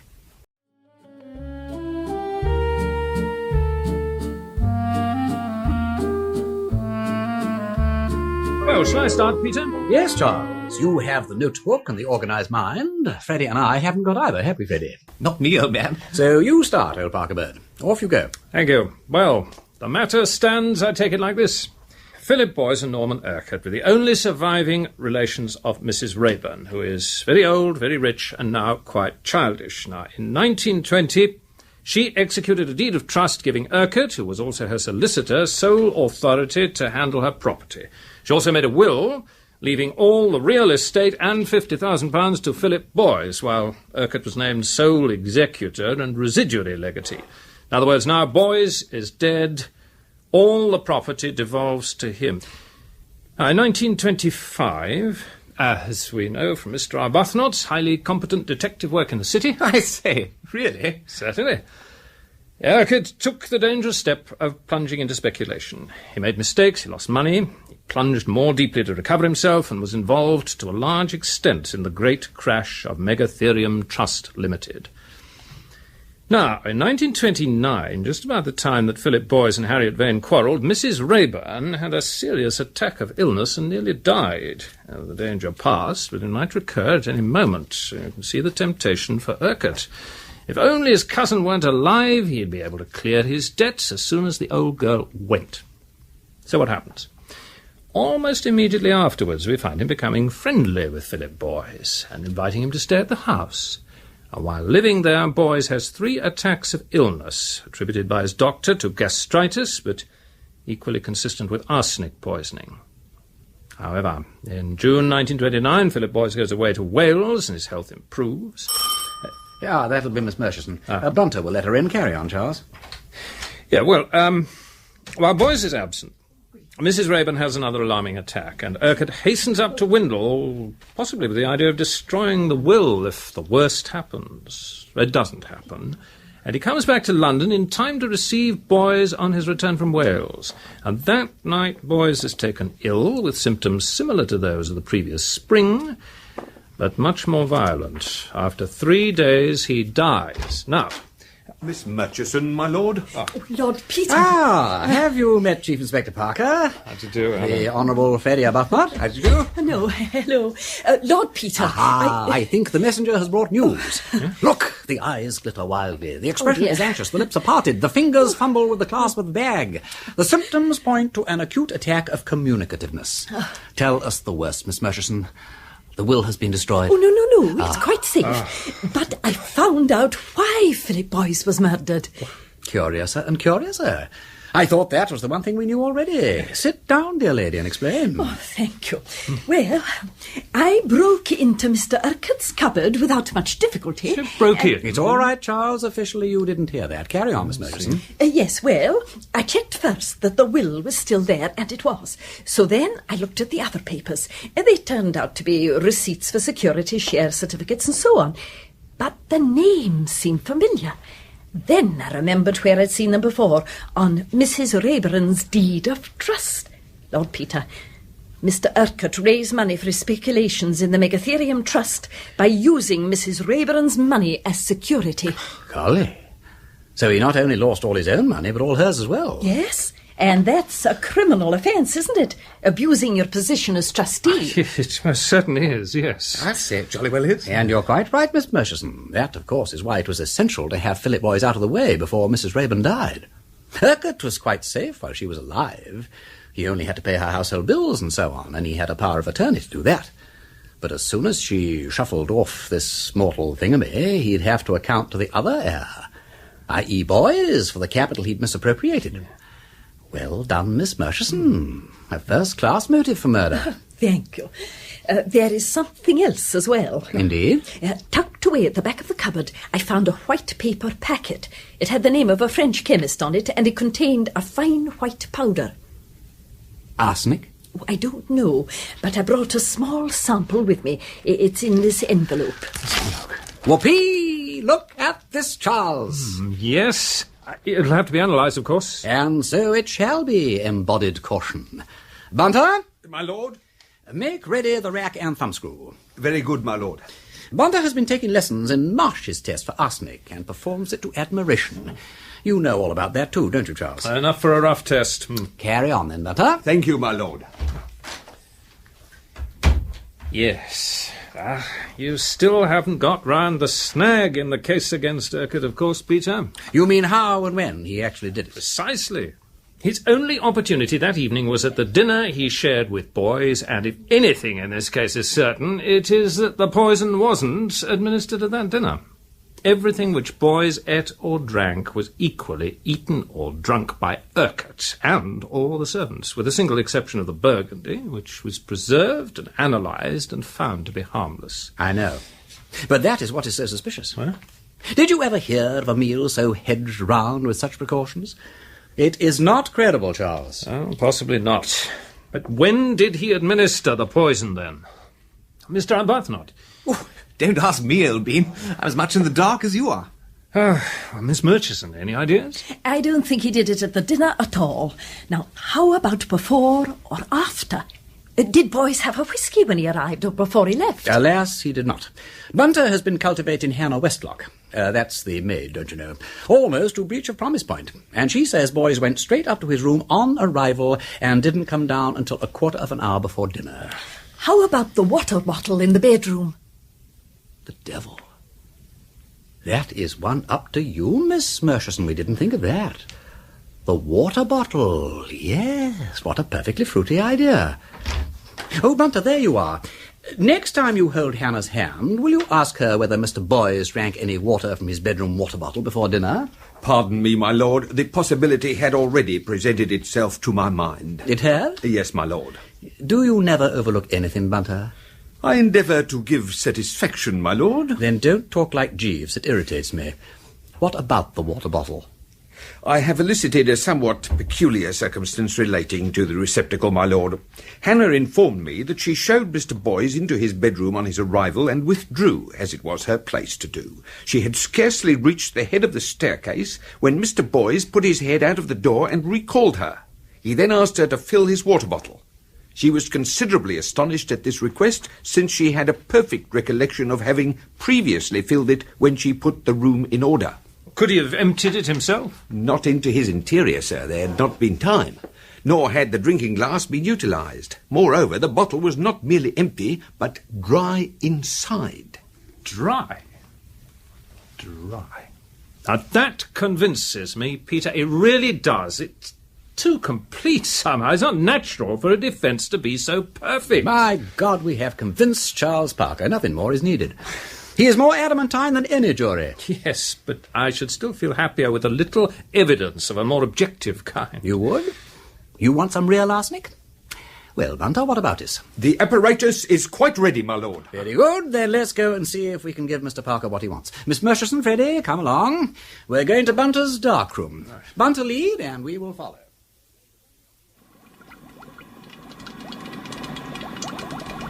You will perceive, my lord, that the apparatus is free from contamination. I see nothing at all. That, as Sherlock Holmes would say, is what you may expect to see when there is nothing there. Charles, will you pass the water, the flask, and the tube, old Uncle Tom Cobley and all, as being arsenic-free? I will. Wilt thou love, cherish, and keep her in sickness or in health? I'm so sorry. Turned over 2 pages at once. Where's that powder? Miss Murchison, you identify this sealed envelope as being the one you brought from the office, complete with mysterious white powder from Mr. Urquhart's secret hoard? I do. Kiss the book. Thank you. Now then, the presence of arsenic will be revealed, if at all, by a thin silver stain on the part of this tube in the Bunsen flame. Ready, Bunter? Yes, my lord. So we now shoot in some of the powder. There it goes. And here it comes. Oh, lovely, lovely. Is that really arsenic, Lord Peter? I hope so. It's either arsenic or antimony. Allow me, my lord. The addition of a small quantity of solute chlorinated lime should decide the question beyond reach of cavil. It's going. It's gone. It's all dissolved. That proves it's arsenic, all right. Well, of course it is arsenic, didn't I tell you? Is that all? Oh, isn't it enough? Oh, it's not quite, but it's a long way towards it.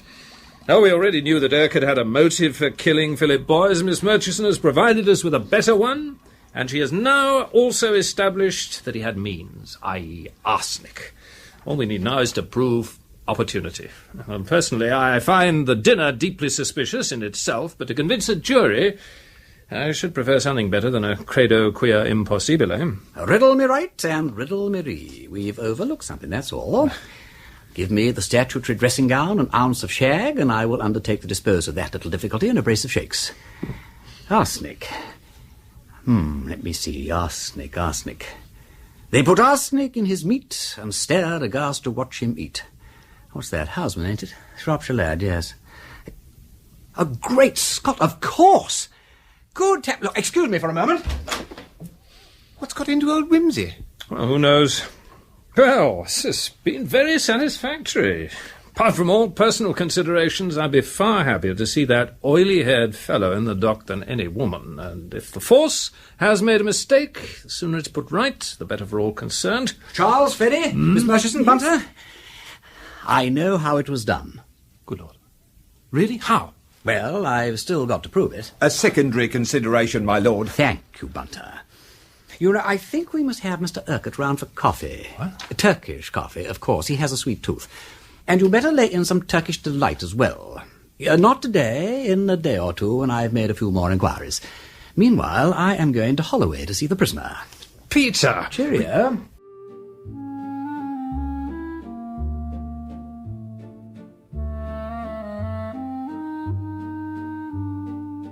Then you won't marry me? No. It wouldn't be fair to you. And besides... Well? I'm frightened of it. One couldn't get away. I'll live with you, if you like, but I won't marry you. But that sort of thing doesn't always work. Dash it, all you ought to know... Oh, I'm sorry, forgive me alluding to it and all that, but it's frightfully inconvenient. And one has as many rows as if one was married. I know that. But you could cut loose any time you wanted to. But I shouldn't want to. Oh, yes, you would. You've got a family and traditions, you know. Caesar's wife and that sort of thing. Ask Caesar's wife. And as for the family traditions, they are on my side for what they're worth. Anything a Wimsey does is right, and heaven help the person who gets in the way. We've got a damned old family motto about it. I hold by my Wimsey, and quite right, too. Who's to stop me? I suppose they can't stop you, but they can disapprove of me. I am working on that. My sister Mary has just become engaged to Chief Inspector Parker. What? Yes, I know he arrested you, but he's got a good side, too. The fact is, I'm hoping their betrothal will help to let Helen down by degrees. My sister-in-law, don't you know, most frightful snob. My brother Gerald won't give a damn one way or the other. Oh, he'll huff and puff a bit, but he won't care. Not so long as Helen doesn't nag him about it. It'll be all right. So you won't have to stink abroad with your impossible wife and live at obscure continental watering places like people in Victorian novels? Certainly not. They'll even forget I've had a lover? My dear child, they're forgetting that kind of thing every day. They're experts at it. And were supposed to have murdered him. And were triumphantly acquitted of having murdered him, however greatly provoked. Well, I won't marry you then. If people can forget all that, they can forget we're not married. Oh, yes, they could, but I couldn't, that's all. We don't seem to be progressing very fast with this conversation. I take it the general idea of living with me doesn't hopelessly repel you? No, but... Oh, it's all so preposterous. How can I say what I should or shouldn't do if I were free and certain of surviving? Why not? I can imagine what I should do, even in unlikely circumstances, whereas what happens to you in court next week really is a dead cert. Straight from the stables. Well, I can't. Oh, please do stop asking me. I don't know. I can't think. I can't see beyond the next few weeks. I only want to get out of this and be left alone.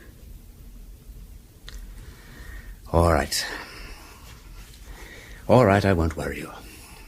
Not fair, abusing my privilege and so on. You can't say pig and sweep out under the circs, so I won't offend you. As a matter of fact, I'll sweep out myself. Keep smiling.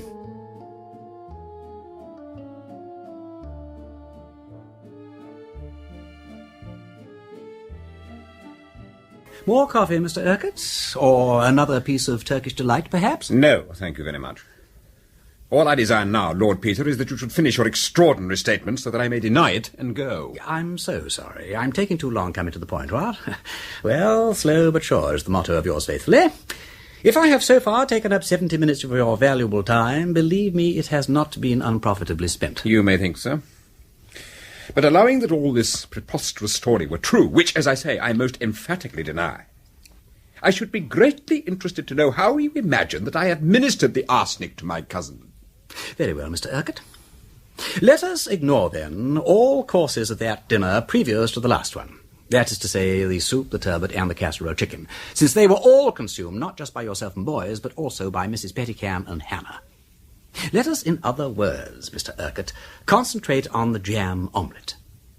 Nobody but yourself and Philip partook of that omelette. Quite so. I need not trouble to deny it.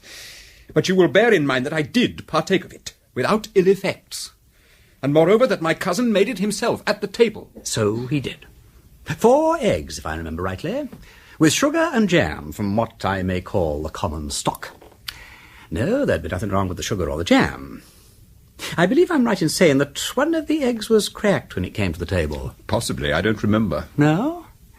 Well, you're not on oath.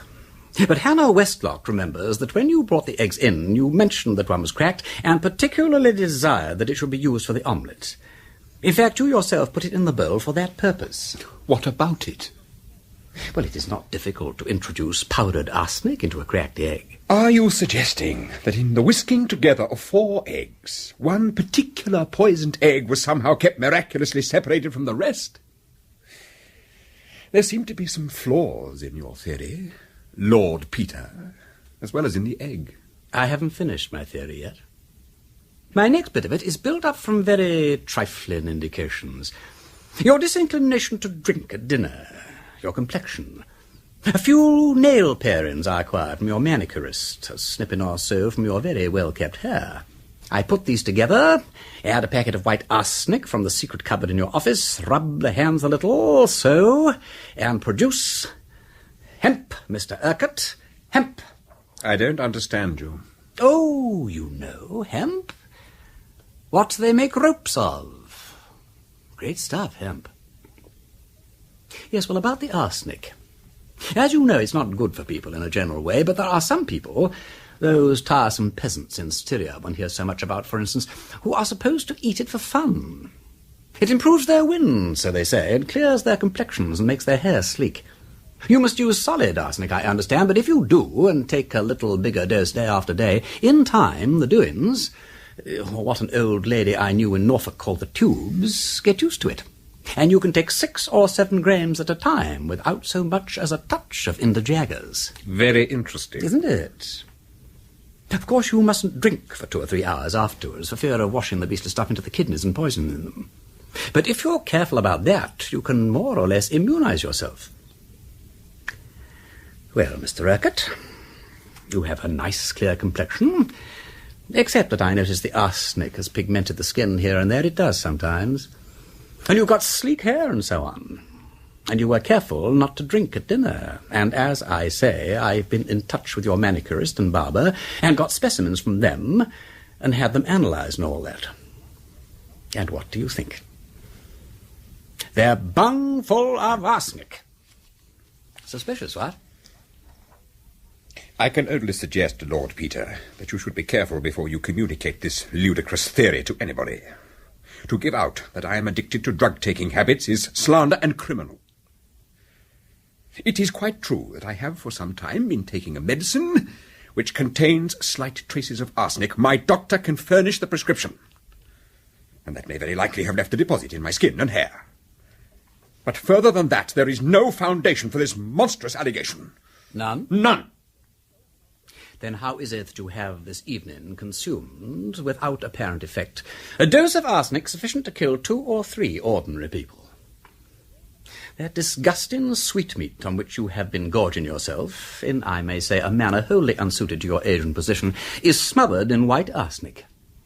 You ate it, God forgive you, an hour and a half ago. If arsenic can harm you, you should have been rolling about in agonies for the last hour. You devil! Couldn't you try to get up a few symptoms? Shall I bring you a basin or fetch the doctor? Does your throat burn? Is your inside convulsed with agony? It's rather late in the day, but with a little goodwill you could surely produce some display of feeling even now. You're lying. You wouldn't dare to do such a thing. It would be murder. Not in this case, I fancy. But I'm willing to wait and see. You! Ah, yes, I wouldn't use violence if I were you. Let the poisoner stick to his bottle. Besides, I'm armed. Pardon the melodrama. Are you going to be sick or not? You're mad. Don't say that. Now, come, man, pull yourself together, have a shot at it. Shall I show you the bathroom? I'm ill. Well, of course, but your tone is not convincing. It's the third door on the left. Bunter? My lord? I think Mr. Parker may require some assistance in the bathroom. Very good, my lord. Wait a minute! Oh, come on! Don't bother. It seems to be under control. All right. Yes, Charles? He wasn't sick. Didn't even try to be. Ran straight in and tried to get out of the window. When he saw it was a 3-story drop, he charged out through the dressing-room door and ran slap-bang into my 2 constables. All right, Benson. You can take him downstairs. Yes, sir. By the way, Peter, I don't suppose you did actually poison him, did you? I mean, it doesn't seem to have hurt him, but it'll affect the doctor's report. No, I didn't, as a matter of fact. I only wanted to see how he'd react to the suggestion. There was a king reigned in the East, Charles, if I may quote Husband again, who took every poison known to man so that nobody else could poison him. They put arsenic in his meat and stared aghast to watch him eat. They poured strychnine in his cup and shook to see him drink it up. I tell the tale that I heard told. Mithridates, he died old. But I doubt it, old Parker Bird, in this case. I doubt it very much.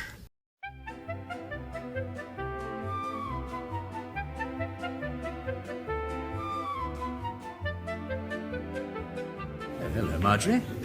You come to pick Miss Vane up and it's over? Yes. Oh, the clerk's just finishing reading the indictment now. Oh, here comes the Attorney General. Millard, I am instructed that the Crown offers no evidence against this prisoner. Mr. Attorney, do I understand that the charge against the prisoner is withdrawn? Those are my instructions, Millard. In that case, members of the jury, there is nothing left for you but to return a verdict of not guilty. One moment, Millard. Yes, Sir Impey? Millard, on my client's behalf, on Miss Vane's behalf, Millard, I beg your indulgence for a few words. A charge has been brought against her, Millard, the very awful charge of murder. And I should like to make it clear, Millard, that my client leaves this court without a stain upon her character. I understand, Millard, that further information has come to the police which definitely proves the innocence of my client. I also understand, Millard, that a further arrest has been made, and an inquiry will follow, Millard, in due course. Millard, this lady must go forth into the world acquitted, not only at this bar, but at the bar of public opinion. Any ambiguity would be intolerable. And I am sure, Millard, that I have the support of the learned Attorney General for what I say. By all means. I am instructed to say, Millard, that in withdrawing the charge, the Crown proceeds from complete conviction of her absolute innocence. I am very pleased to hear it. Prisoner at the bar, The Crown, by unreservedly withdrawing this dreadful charge against you, has demonstrated your innocence in the clearest possible way. I most heartily congratulate you on this very satisfactory ending to your long ordeal. Members of the jury, do you find the prisoner guilty or not guilty? Not guilty, Miller. Very good. The prisoner is discharged without a stain on her character.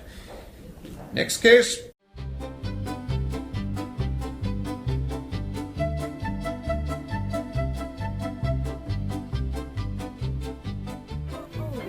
Hello, Marjorie. Congratulations. 3 loud cheers. Thank you. I've got a taxi. Good.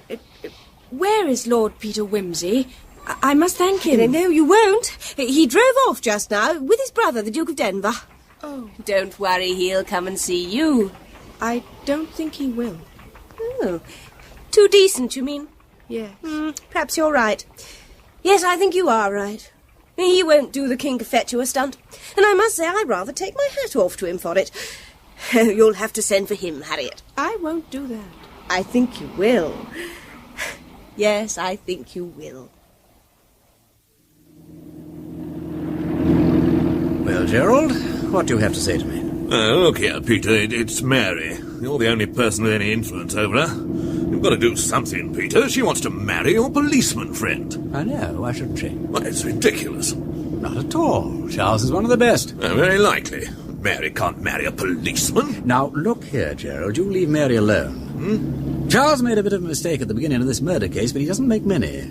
And one of these days he'll be a big man, with a title, I shouldn't wonder, and everything handsome about him. If you want to have a row with somebody, you have it with me. My God.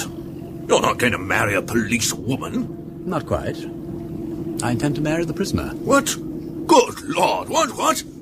Well, if she'll have me.